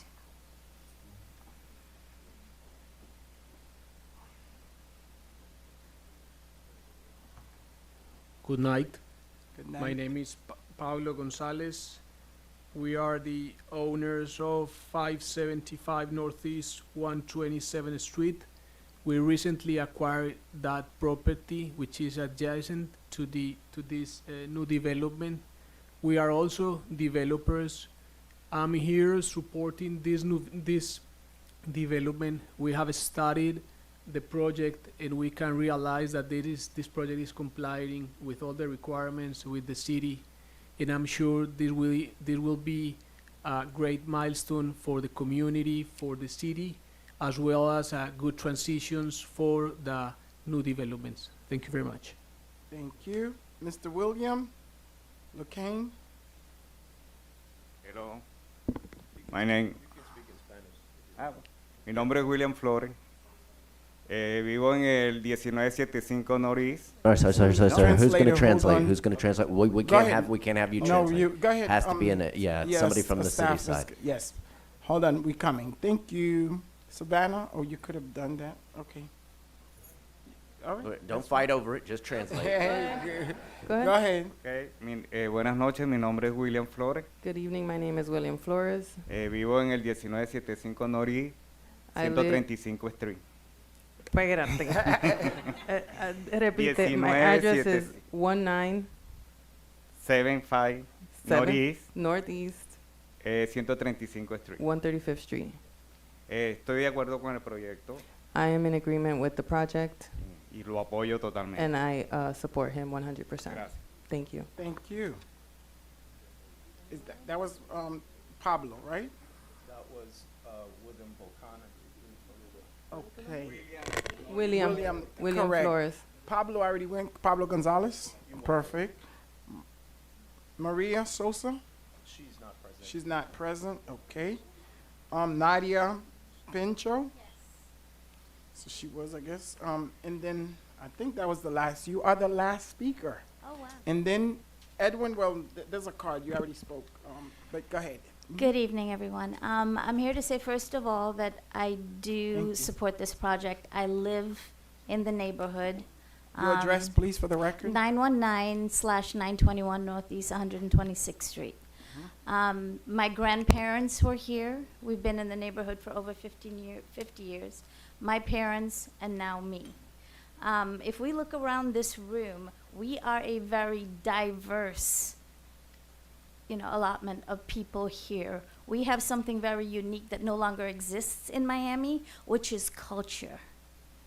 We have built North Miami downtown. We are rising. We are bringing culture. We are bringing art. We are bringing food.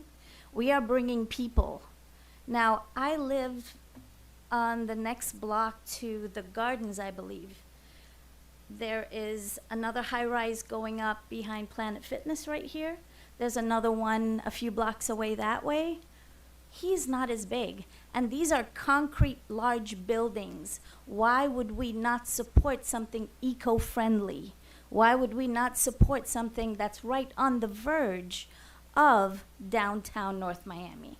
It really is not disturbing the neighborhood because directly across the street from his business is a very tall, I think 8-story building or something to that effect. What is the difference between his and that is that his is eco-friendly. We are green forward.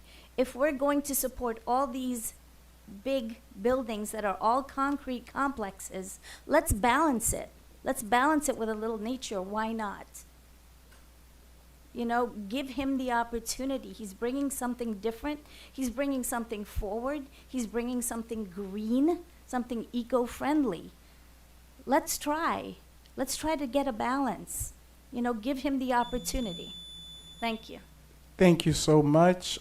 Sir, do you want to rebuttal anything, or you ready for deliberation? Well, I do want to, I tried to take really good notes, and I want to I think the biggest thing I want to address is, I want to show really quickly what it looks like, the cul-de-sac. So the property, as you see right there, that's obviously a superimposed version. The traffic, the parking, none of that will affect the cul-de-sac. I just want to make that clear.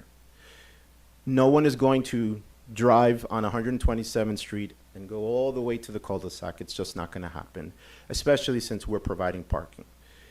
Yes, it's going to be construction, yes. But I also firmly believe that Miami right now is a big construction site.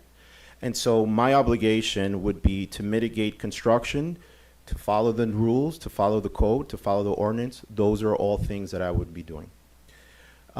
There was a question, Mayor, that you also posed with regards to property taxes and utilities. I'm not really sure what that meant. However, I will say this.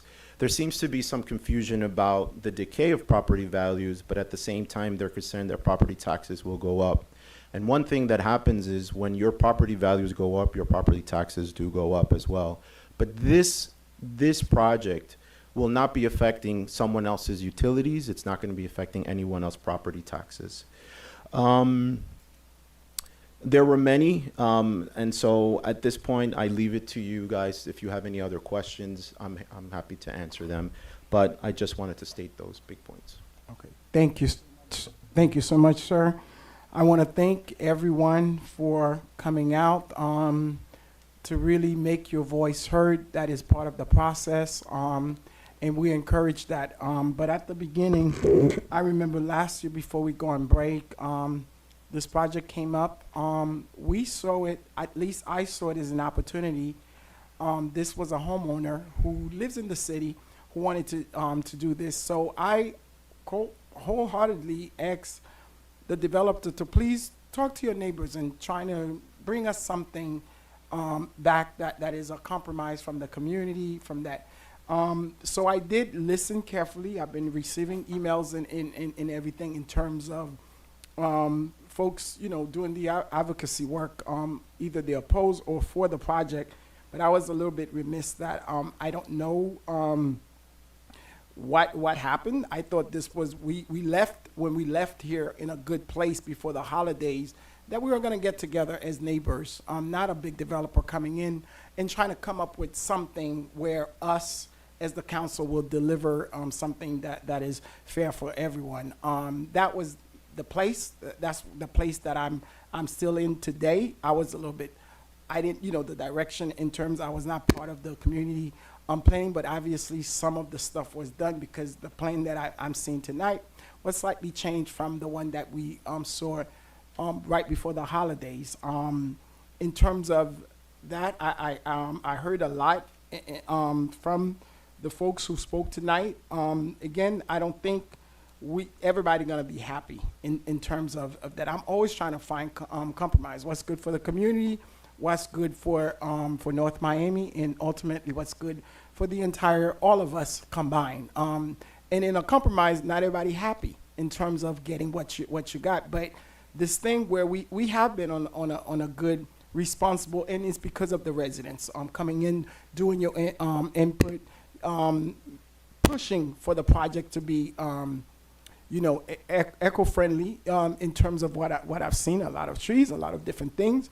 But the sense of a good faith went in at the beginning. I don't really kind of get that. I think people were stuck from where they are, from where we left, and what we came up with, and I don't think that's too much of a compromise in my in my judgment. I think that we all were very clear when the applicant came in. There was one allowed dwelling unit that was supposed to be on the property. He was looking for 11 more bonus units. So I said to us, the community, talk to him, see what could be done, and then we will do a deliberation on this day. So I'm ready to, I want to hear my colleagues, but especially Vice Mayor, this is your district. I am in supportive of the project, especially something with the American dream. I don't know if it's, and I'm okay with either way the majority of the council would go.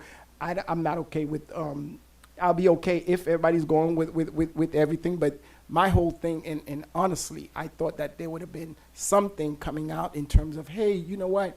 It's 12 units. It's not 367 units. It's not 400 something units. It's 12 units. And when he came out, I said, let's talk to your neighbor. Find out what could work and give us something that we could work with. That was not what was done. Everybody just kind of stay in their corner and said, this is what we have. You do whatever that you need to do. So with that being said, Vice Mayor, and then my colleagues, and we'll take it from there. Thank you, Deputy Love. I'm glad that you're here because I have some question for you. So he's building this off of the NRO, correct? That is correct. Okay. So after the comprehensive, our comprehensive now, as we're just voted on it or re-voting on it, is the NRO allowed again? It never went away. It wouldn't have gone away until the state approved it, and then a 30-day appeal period, so it is still effective. Right, I understand it's still effective. Mm-hmm. Let's assume that the state approves it, no one else can come and build there, correct? No one. No one else can use the NRO to build That's correct. property there. Once it gets approved, and actually we are looking to do zoning in progress, to no longer accept any applications in the NRO. Very soon, I'm working with the city attorney's office. We can't do that. That's what we're working on next, is to prevent any applications. This application came in quite some time ago. Right. It's So been a at- long-range process. As we stand today, somebody had a project using the NRO, could they use it or no? Technically, yes. Yes. Because they can still apply, it's still effective. There's no zoning in progress at this time. And so, yes, ma'am. Okay, so so going back to my original question, Yes, ma'am. once, let's assume that we've passed both ordinances, because we intend on doing that, by March, I think we should be finalized. Is that my understanding with the comprehensive plan, based on what we've been told, right? Based upon what the state said that they would expedite, yes, ma'am. It'd be coming back in March. The second reading. No, any comments no. from the state, then we have to do a second reading. So the first reading that we just passed, we're going to send it to the state. They're going to make a comment. But my understanding during my briefing is that it was just late. Everything is fine. We're just going through the process all over again. No changes, nothing, and we didn't make any change tonight, right? That's correct, Okay. other than just that statutory thing, So that requirement. let's say March, it comes back to us, and then that would be what, April? So in April, no, I'm Approximately there. just trying to do a timeline. Let's just say we're in April, Mm-hmm. and somebody, this project is on 550, right? 550 Northeast 120, 555 Northeast 127th Street. Mm-hmm. So if somebody was on 530 Northeast 127th Street after April, could they come and do a project this way? It depends. Could they use the NRO? It depends. There's something called vested rights. And you have to prove that you've had a process ongoing, that you have been in due diligent, moving along with this. You have had a pre-application meeting, you've expended a lot of money. Let me re-ask that question. That's what I'm trying to answer for you, sorry. If April, the neighbor that I just mentioned, it's 530 Northeast 127th Street, said, "Hey, Edwin did this. I want to do the same thing in April." Once we assuming that the state passed everything and the NRO no longer exists, right? Based on our plan, because that's our intent as a city, that we're no longer using the NRO. Is that my understanding? I would defer to the city attorney.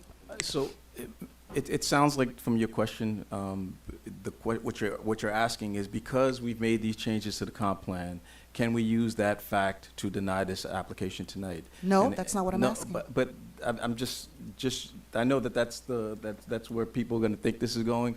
The fact is, this application came in. So as a city, we put out our ordinances, our laws, and all that. So applicant comes in, says there's an NRO.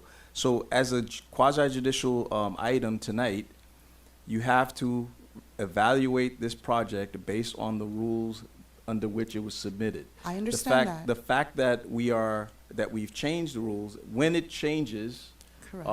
then the NRO goes away, and then no one can bring the NRO. There are some technical ways you could bring it, because if you applied like today, or you came into CP&D and Right, started that's why I talking to about it, clarified. yeah. So I'm not- There I'm- could still be some afterwards, but only until the NRO is gone on our books could you deny a project or not accept a project under the NRO. Okay, so my question again, just to be clear, is let's assume that that does not exist and it's the law, right?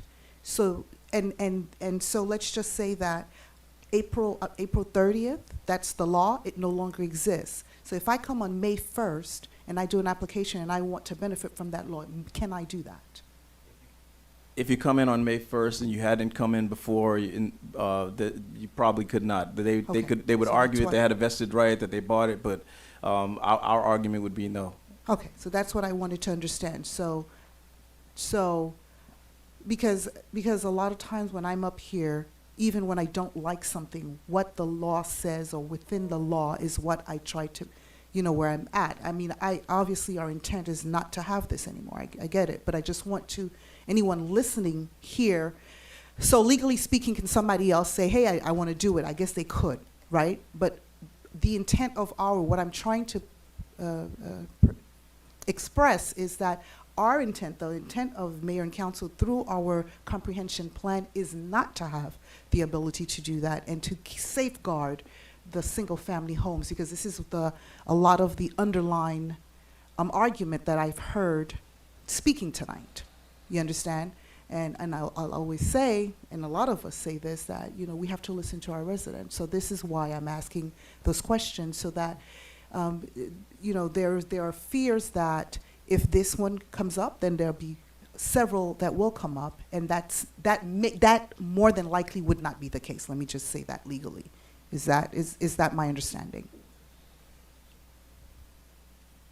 Again, that's just, you're asking a legal question, which is, I have to defer to the city attorney.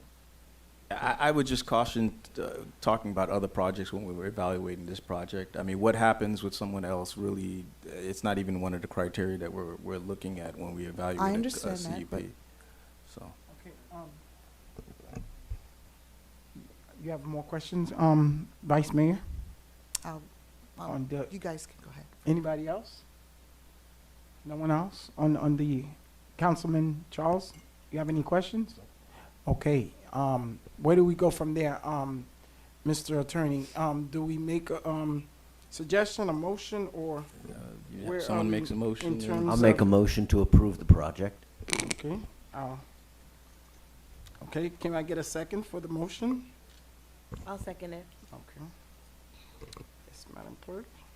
I have a motion made by Councilman Galvin to approve the item at tab J. Councilman Galvin, how do you vote? Yes. Vice Mayor Estime Irvin, how do you vote?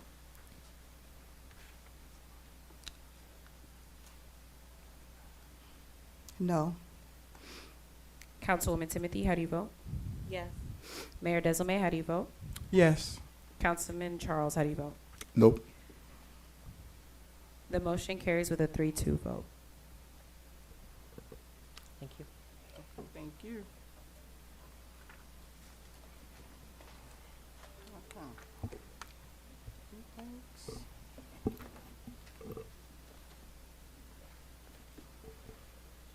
Okay, are we on which tab? Citizens Forum. So anyone who spoke last time, you now have another 2 minutes to speak to Mike, and then we good to go.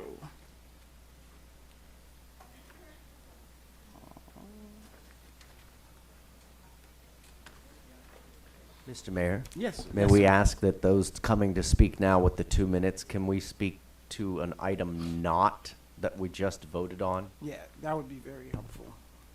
So in other words, if you think we stink before and now we voted the way you didn't want us to vote, just don't come up and tell us we stink again. If there's something else for the good of the order, that would be sort of cool. Eileen Bicaba, 13350 Northeast 3rd Court. And I'm here to speak about the very first presentation you made. I believe it was it the building manager? No, it was Public Works? Yeah, Right. Public Works. Okay. He gave a list of projects that the city city currently has. And also, I have reviewed the website on the city's current projects. This city annexed us, caused severe flooding. Our properties are damaged and continues to be damaged. And as of right now, the 3rd Court drainage project is still not on the city's website as a current project, no matter what is being told to me. We were promised in '22 that this would take place, and right now, it still cannot get out of the design phase, and we're in '24. All right? So from '22 to '24, it cannot get out of the design phase while people's property are being damaged, while people's health are being affected. Thank you. Thank you so much. Thank you. Yes, sir. I just want to point out as the one of the houses that's gonna be greatly affected by this construction. I'm really disappointed with the vote, And I believe that people who are not gonna be affected came here and voted for the project, which is not gonna affect them. And I know there's a lot of developers here who are friends with the developer right now, who are with the city of North Miami.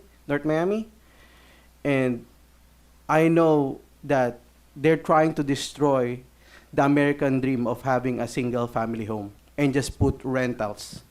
Just like my neighbor who was in front of me, who is beside the building, he doesn't even live there anymore, but he said that he lives on the property.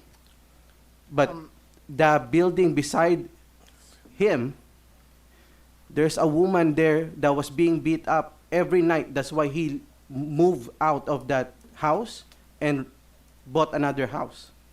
He doesn't even live there anymore, because that you don't know the people who are gonna live in those buildings.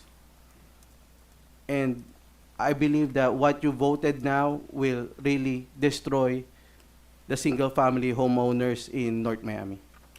Okay, thank you, sir. Can for you your- just state your name Yeah, and please. address for the record, Yes. please? My name is Marvin Forneste. I live beside the project. Thank you, Mr. Marvin. I did get your email, but, you know, and I agree, and I'm not doing the back and forth, but confusion, you were at first supporting the project, and then I think you in the middle switch, but that's all fine and dandy. So I would also caution, we make our decisions up here based on whatever we could agree to disagree, sir, but we've done what we've done very respectfully. We understand everybody has a right, just like you had a right. You were supporting the project, and then all of a sudden you changed it. You have a right to, sir, it's not, I'm just stating because you made some, all of us are friends in here. We may not agree. We may vote against another, this and that. We all are here to do the best for North Miami. I have been in this city for over 30 years.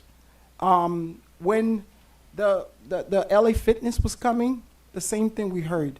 Down the street on 110, what's the hardware store? When they were coming, the Home Depot campaign. So, sir, we understand that. We are trying, this is not a developer, and if you were here the last time when I had my meeting, I honestly wish that the residents were going in compromise with this gentleman that was here trying to live the American dream. This is not a developer that came, that did this in terms of that. So we all do, based on the evidence that I've gotten and the support that was coming. You made also a statement. Half of the people, no, there was 4 people that lived right outside our city with 1 person from Hollywood. Most of these people are within the perimeter, and we have the record. So again, and I also received petition from the 50 people that were around the stuff, and some of them called, and then some of them, you know, made their own decisions. So we all here account for what we do, but I do not, you know, when we make our vote, we understand you're not gonna like some. We move on and move to the next thing, but there's nobody here that has the intention of destroying North Miami, whatever that you may think to say. Can I Yes, just sir. Yes, sir, speak? real quick, 1 second, yes. Go ahead. I just want to say, because I know that the properties beside him and the properties in front of him are all developer friends of him. I don't right? know that, So sir. I don't I know. know. I That's don't. why I know. Okay. That's why I know what's Thank going to you. happen. Thank you so much. No, thank you so much. Thank you. Go ahead, Claudia, I'm sorry. Claudia Passamino, 13504 Northeast 23rd Place. As you said, we're all friends here. And just like in family, we're not all going to agree, right? With our family, our moms, sometimes we have big arguments. But I do, hopefully we can be respectful. So I did not like the comment of, oh, citizens forum, we should be allowed to say anything, even if it's this last subject, because especially if this is people's homes, they're upset. This is, so obviously they're going to vent, they want to express it. It's, again, our homes. Some of us, including me, are going to die in North Miami unless I win the lotto. And even if I win the lotto. No, you staying here. No. And even if we win the lotto, my mom, guess where she'll like to move? She'll like to move to Keystone Point. She'll want to stay in North Miami. And I'm like, really? So again, a lot of us really love North Miami regardless. So obviously, people say, I'm going to retire here. I'm third generation, fourth. So obviously, if they were upset, let them vent. Get it, You know, absolutely. and Agreed. again, a citizen forum, any subject can be discussed. Got it. Thank you. Well taken. Yeah. Go ahead. No, Councilman. never mind. Thank you. Go ahead, ma'am. My name is Natalia Viveros, 525 Northeast 128th Street. Mayor, you said you wanted everybody to compromise. Yeah. I understand that you wanted everybody to agree. 50s plus of everybody around the area do not agree. We asked that you do better. You did not. Okay. Thank you That's for it. your opinion. Thank you so much, ma'am. Thank you. Okay. Thank you for your opinion. Thank you, ma'am. Yes. Mayor, Yes. Yeah. I just need to address this, because I foresaw this coming, so I put this on your desk, and it's about quasi-judicial, the quasi-judicial process. And I know tonight we've already taken the vote, and maybe when we go forward, but there's one section in this, so back in 2018, I prepared this document. It's called the Resident's Guide to a Quasi-Judicial Process, and I believe it's on the city's website. But you all have a difficult job to do. There's a criteria for conditional use permits that you have to meet. One of the things that I think people, and just hearing the comments, and this is why I'm speaking to right now, just hearing the comments, this is not, and it says it right here, and it goes into in depth. This is not a popularity contest. It doesn't matter how many people sign up one side or another for a project. It doesn't, you have to have substantial, competent evidence before you, because this is a quasi-judicial matter. It's not about, I like the project, I dislike the project. It's, does the project meet the criteria that the city has set forth? And so when you hear these comments about, you're destroying my neighborhood, all this, none of that is competent substantial evidence. Wearing T-shirts is not competent substantial evidence. Clapping, for people is not a competent substantial evidence. And I used to give that speech before every quasi-judicial item. I stopped because it gets kind of repetitive. But when you get these hotly contested items, I think it's appropriate to remind folks that this is not a popularity contest. There are laws that were set forth that you all have to comply with, and people may not like it, but you have to comply with those. So I just wanted to point that out. Thank you, Mr. Attorney. With that being said, hold on. I lost where we are in the agenda. Okay, citizen forum is closed. Ma'am, you were saying anybody else was coming up? Citizen forum, going once, going twice, closed. You want to come up, ma'am? Oh, okay. I just want to make sure. Thank you. Council report. I do want to say, last time I forgot, if the charter committee would convene, and I saw Michael McDermott in the back. Michael, I forgot about it last time. I know they have some businesses that they want to get underway, so that the charter committee, if they could convene. But I want to say to everyone, Happy New Year again for everyone in North Miami. But I'll give my remarks after. So Councilwoman Timothy Galvin, and then Councilman Charles, and then we'll do Vice Mayor. Thank you, Mayor. Happy New Year's, everyone. I know they already mentioned the Tri-Chamber Networking Reception that's happening Thursday night. The Miami-Dade Chamber is also kicking off their 50th anniversary year, and they're making their first stop in North Miami. And also wanted to highlight that District 2 Commissioner Marlene Bastien will be hosting a legislative town hall on January 29th. Madam Manager, I sent you the flyer. If we could please share it so that residents in the area can learn about the legislative updates that are happening in our county district as well, because they have a lot of resources for residents as well. And I also want to thank her because for the first time in several years, we finally got sidewalks done by the county. Worcester was kind of shocked because every time we would send sidewalk repair for county roads, we would go unheard. And her office was adamant and ensured that the residents in District 2 got the sidewalks that they've been waiting for years. So thank you. That is it, Mr. Mayor. Awesome. Thank you so much, Councilman Galvin. Sure. I had a question on the same sort of topic, sidewalks in District 2. The item that I got a couple of emails about today, that sidewalk, people who are living in District 1 that used to be in District 2, South half of Keystone. used to be in District 1, used to be in District 2, now are in District 1, got door-to-door letters today saying your District 2 sidewalk program is about to commence. Is their sidewalks getting ready to be redone in the bottom half of Keystone? I responded to the email. They did that by, the contractor used the old map. So District 2 is actually starting, and they're gonna be sending a correction letter to all the residents of District 1 to apologize for the confusion. Or District 2 is gonna start, and then District 1 will get a notice. Okay, was the map that they used erroneously provided by us, or? By staff, yes. Okay, are we taking steps to make Yes, sure we staff? Okay, thank you. And that's the correct one on our website, right? I believe so. Yes, sir. Okay, Councilman Charles? Oh, thank you very much. Happy New Year to everyone. Just want to start by saying congratulations to our vice mayor, who's gonna be the incoming chair of NEON. Congratulations once again. I know you're gonna do good, and you have all our support. Just call me at any time except for nighttime. So, oh, Lord. just quickly, last week Wednesday made it 1 year since I was for real councilman of the great city of North Miami. Thanks to my colleagues. Just want to say thank you to each and every one of you. You made it happen, and then you have supported me from day one and up to now.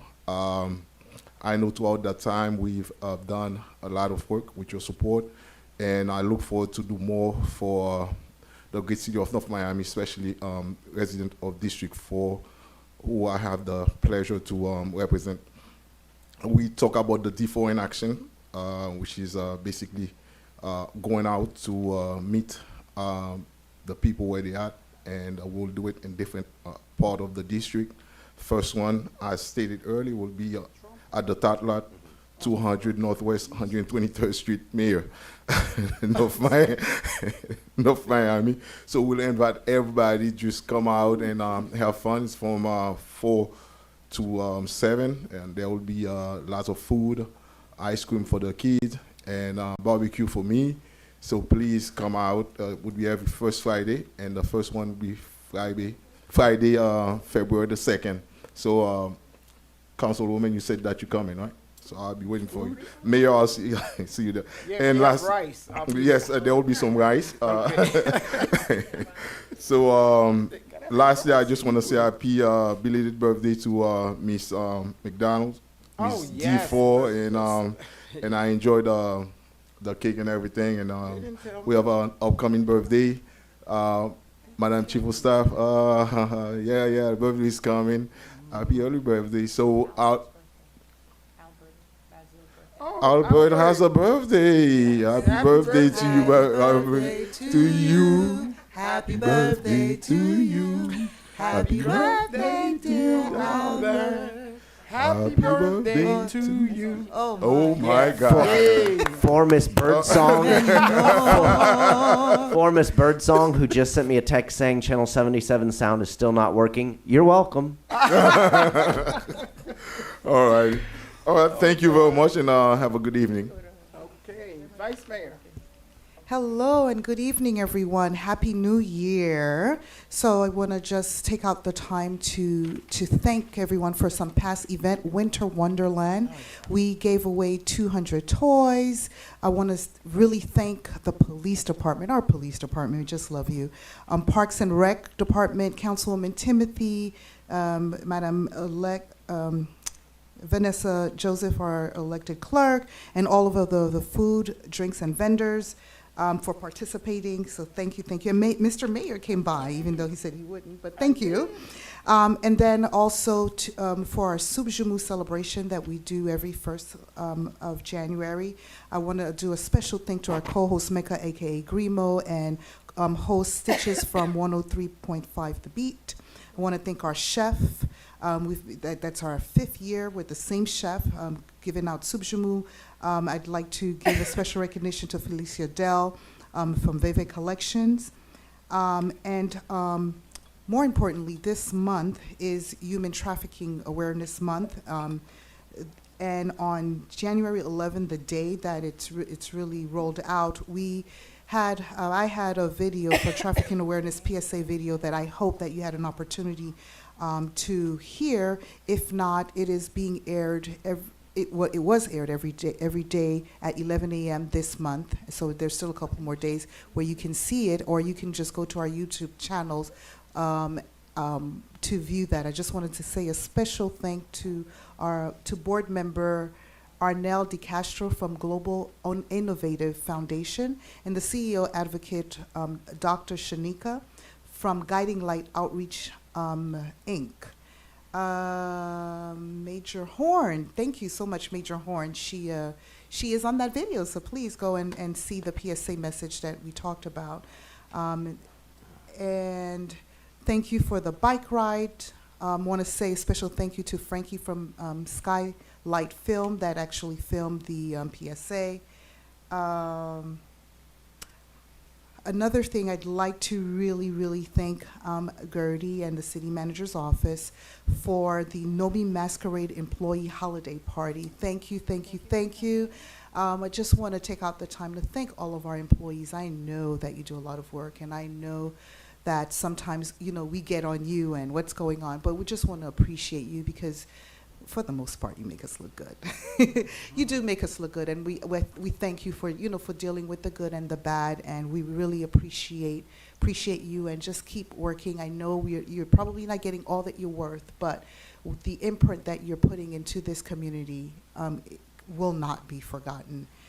So thank you so much. And I want to say a special thank you to Akira Baez, my constituent coordinator. Thank you for all that you've done for the constituents of North Miami, in particular, the constituents of District 3. So thank you. I wish you all the best. That's it? Awesome. Well, before Madam Clerk, I'll give mine real quick. I want to say again, Happy New Year to everyone, and thank you so much. Part of our job, what we do here on a daily basis, even if you don't see us, a lot of people think that we only come here on Tuesdays and second and fourth and do what we do, but it's long before that, and we get briefing in between these things to make sure. Our job is very difficult, and not all the time residents are in agreeing with the decisions that we made, but we also have some statutory stuff that we have to follow in terms of the law, what just happened. But every quasi-judicial on these particular matters, we do what we do in terms of dealing with that. We have to take the facts in terms of what we heard, like or don't like the project, and come up with something. Obviously, and I heard something tonight. Somebody said, "Oh, the project was beautiful, but not in my yard." So that come on. But it is what it is. It's everyone's opinion. But I want to say to the city administration, thank you. There has been a lot that's been going on in terms of, especially with the new year. But last week, I attended, along with the city manager, the chief of staff, Katia Filippo. Brian Hernandez was with us. Francisco, No, I know what's his last name. Magenda, I'm sorry, I almost say Alvarez. But I want to say thank you to all of us. We attended last week the U.S. Conference of Mayors and their winter meeting. And that meeting was so productive with meetings with different staff of senators and different stuff that we have. As you all know, we have a very, very big projects that we are, several different projects, but we have one main project that we are working on is our the water plant project, and we were all up in DC doing what we do, listening to all of the various sessions on dealing on immigration, on policing, community planning. You just put it out there. They just had a session on it, and all of the different folks that came and spoke. So this was very, very, very informative. I want to say thank you to staff for putting the stuff together in terms of doing that. And lastly, I want to remind everyone that the city of North Miami, with all of our advocacy and the work that we do, we were nationally recognized by the American Food and Beverage which recognize cities throughout the country for doing what it do to make sure that residents have access to food, especially fresh food. And we were awarded a grant, which we are going to receive in April at the African American Mayors Association. So this week, the American Beverage gave 6 awards, was it? They hand out at the U.S. Conference of Mayors, and ours will be in April. So this is based on the social service, Albert and your team. And I know I've been on administration to make sure, but this, the pride and joy of us, what we do in and out in terms of servicing the residents, the pantry. But so we are getting recognized on the national level, and mayors from everywhere, all across the country, are asking us, how do we do it? Some strategies. This is the only government-run pantry in the entire state of Florida, and they think they are looking. It might be the only one in the state, in the entire country, but they think there's another one in New York and somewhere in California. But we are waiting. So again, congratulations to us, to North Miami. We're gonna pump that out on PIO. Yeah, let people know the good stuff. Like Scott, you always say we don't do to get our story out right, and this is a good thing. You didn't say how much we got. Oh, yes. 75,000. 75,000. Yes. So Francisco, Albert, and the entire team for working. And I know you're going to have a presentation, Madam Manager, soon of all of the grants that we've been getting since the administration started. But it's a lot. And we have a big one, which is for our water plan that we are waiting for patiently. So again, hello, Veronica. Hi. And Michael, I did, Mr. Attorney, I that's all I needed to do, just to announce for your committee to meet the charter. I know I was supposed to do it last month. I didn't do it. That's all, and you guys will do what you do. So again, I don't know. That's Madam Clerk with that. Thank you so much, Madam Clerk. You have the floor. Thank you so much, and Happy New Year, everyone. Happy early birthday, Kat. Happy belated, Albert. So early voting so the primary elections are taking place in March. So I just want to make sure that folks are registered to vote. If you had previously signed up to receive your vote by mail ballots, remember that the rolls were deleted. So it's important for you to re-register if you haven't since July 1st of last year. I think National Florida Day is coming up in a couple of days, and it's an opportunity for us to celebrate all the wonderful things about Florida. But when Florida's too hard, I think that's an opportunity for us to travel. And so that being said, come get your passport at the office of the city clerk. We are open from 8:30 a.m. to 12:30 p.m. for your passports. Get them bright and early. Also wanted to share that the Miami-Dade County Section 8 housing voucher waitlist is opening, and applications will be accepted starting on February 5th through February 19th. And you can get more information at miamidade.gov/housing, and the application will be found at miamidadevoucher.myhousing.com. And for folks who aren't comfortable applying via the online portal that they have, you can also go to a library or a community resource center, community access center to receive assistance in the application. Also wanted to mention that Holocaust Remembrance Day is coming up on the 27th, and I think it's obviously an opportunity for us to remember the millions of lives who tragically suffered, millions of lives that were lost, and the unspeakable horrors that people had suffered during that time. And I think it's an opportunity for us to remind ourselves why hatred and prejudice and discrimination really has no place in our hearts and in our communities. But I also think that it's in these times when we're standing in solidarity with folks who have been affected by the Holocaust, it also reminds us that, we really need to reaffirm our commitment to ensuring that we continue to fight for peace and justice for all people. And so as we reflect on the unspeakable tragedies, as we remember those lives lost, I really want us to also remember that we have a duty as people on this earth to continue to fight for peace and justice for everyone. Thank you so much.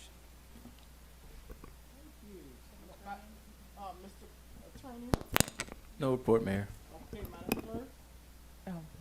Sorry, quickly, days is February 7th and 8th. But more importantly, while I was away, I know we shared with you what our lobbyist has been telling us about what's going on in Tallahassee. We really, really need your support on the municipal utilities bill that they're trying to pass. There's one also, previously it was about North Miami Beach and Miami Gardens, but at this point, one part of it is they're trying to eliminate the 25% surcharge for any service areas outside of the municipality. That's one. The other part of it is to restrict how to use the administrative costs that we get to pay for, let's say, the utility billing office and so on and so forth. So this new bill, State Representative Dotsie Joseph even texted me over the weekend because she says it's extremely important that we get our voices heard. So if you are going up there, I know Councilwoman Timothy said she'll go. I'm going. Okay. I think we have some residents coming with Yeah. us. So I haven't finalized those yet, but I'm getting that. But I just want to make sure I let you know, please, even if it's an email or a letter to your representatives, is extremely important for the survivability. You mean to the representative on the I'm committee? saying in general public, Oh, right? okay. Oh, that's, Right. But yes, I need Yes. you to go to Tallahassee and get her done for us, because it's for the survivability of the water plant and the infrastructure. Thank I'm you. going. Yeah, Madam Manager, I think it's important that they also find out, and we could help them know who these people are, who are on the subcommittee before it get out. They need to hear our voice, not necessarily our representative, because yeah, our representative, they know it, they know what they can't do. But and I hate to say this, but you do have some Republican, because the legislature is dominated by Republican. There's nothing that our representative could do, so don't waste your time there. But you could collectively target the other representative to let them know something that may be okay in the middle of the state where there's nobody that look like any communities here. It does something to us, and the fact that we're servicing Biscayne Park, unincorporated Dade, I don't know if they're thinking, so what would happen if they do that and we don't service the people? Where do they buy water, from the county? No, we just have to charge them the same price we charge our residents. We would lose about, Which what will was lose it again? money. No, but that's what I'm saying, so we wouldn't do that. We would for too lose long. a few millions in I'm pretty sure, in but revenue what for but the what I'm water saying is, plant why would we do that? Why would the residents want to do that? Like, we having a problem with our own water, we try to, but so I think we need to go. That part of my advocacy up there is to let the member, whoever filed this, to kind of understand this. This is something vital to cities and the communities around us. That's not as big as North Miami, that have their own water plant and that does this. Again, they're using one item with one little city, and then they try to apply it for the entire state. So we got to push back. Thank you again, and if residents wants to go, please call the office, let us know. We will do what we do to try to get you up there to make sure that your voices are heard. We know they after the CIB, so many different crazy bill. There was one to pay Mr. Trump's legal fee, but that was taken out. Thank God for the Herald and all the other stuff. So there's crazy stuff coming. We need to pay attention, to say the least. So again, thank you and good night. And may I get a motion to adjourn? Move to adjourn. Yes, love it. Second. I have a motion made by Councilman Galvin to adjourn, seconded by Mayor Desilme. All in favor? Aye. Any opposed? Motion carries with a 5-0 vote. The time is now 9:49. Good night.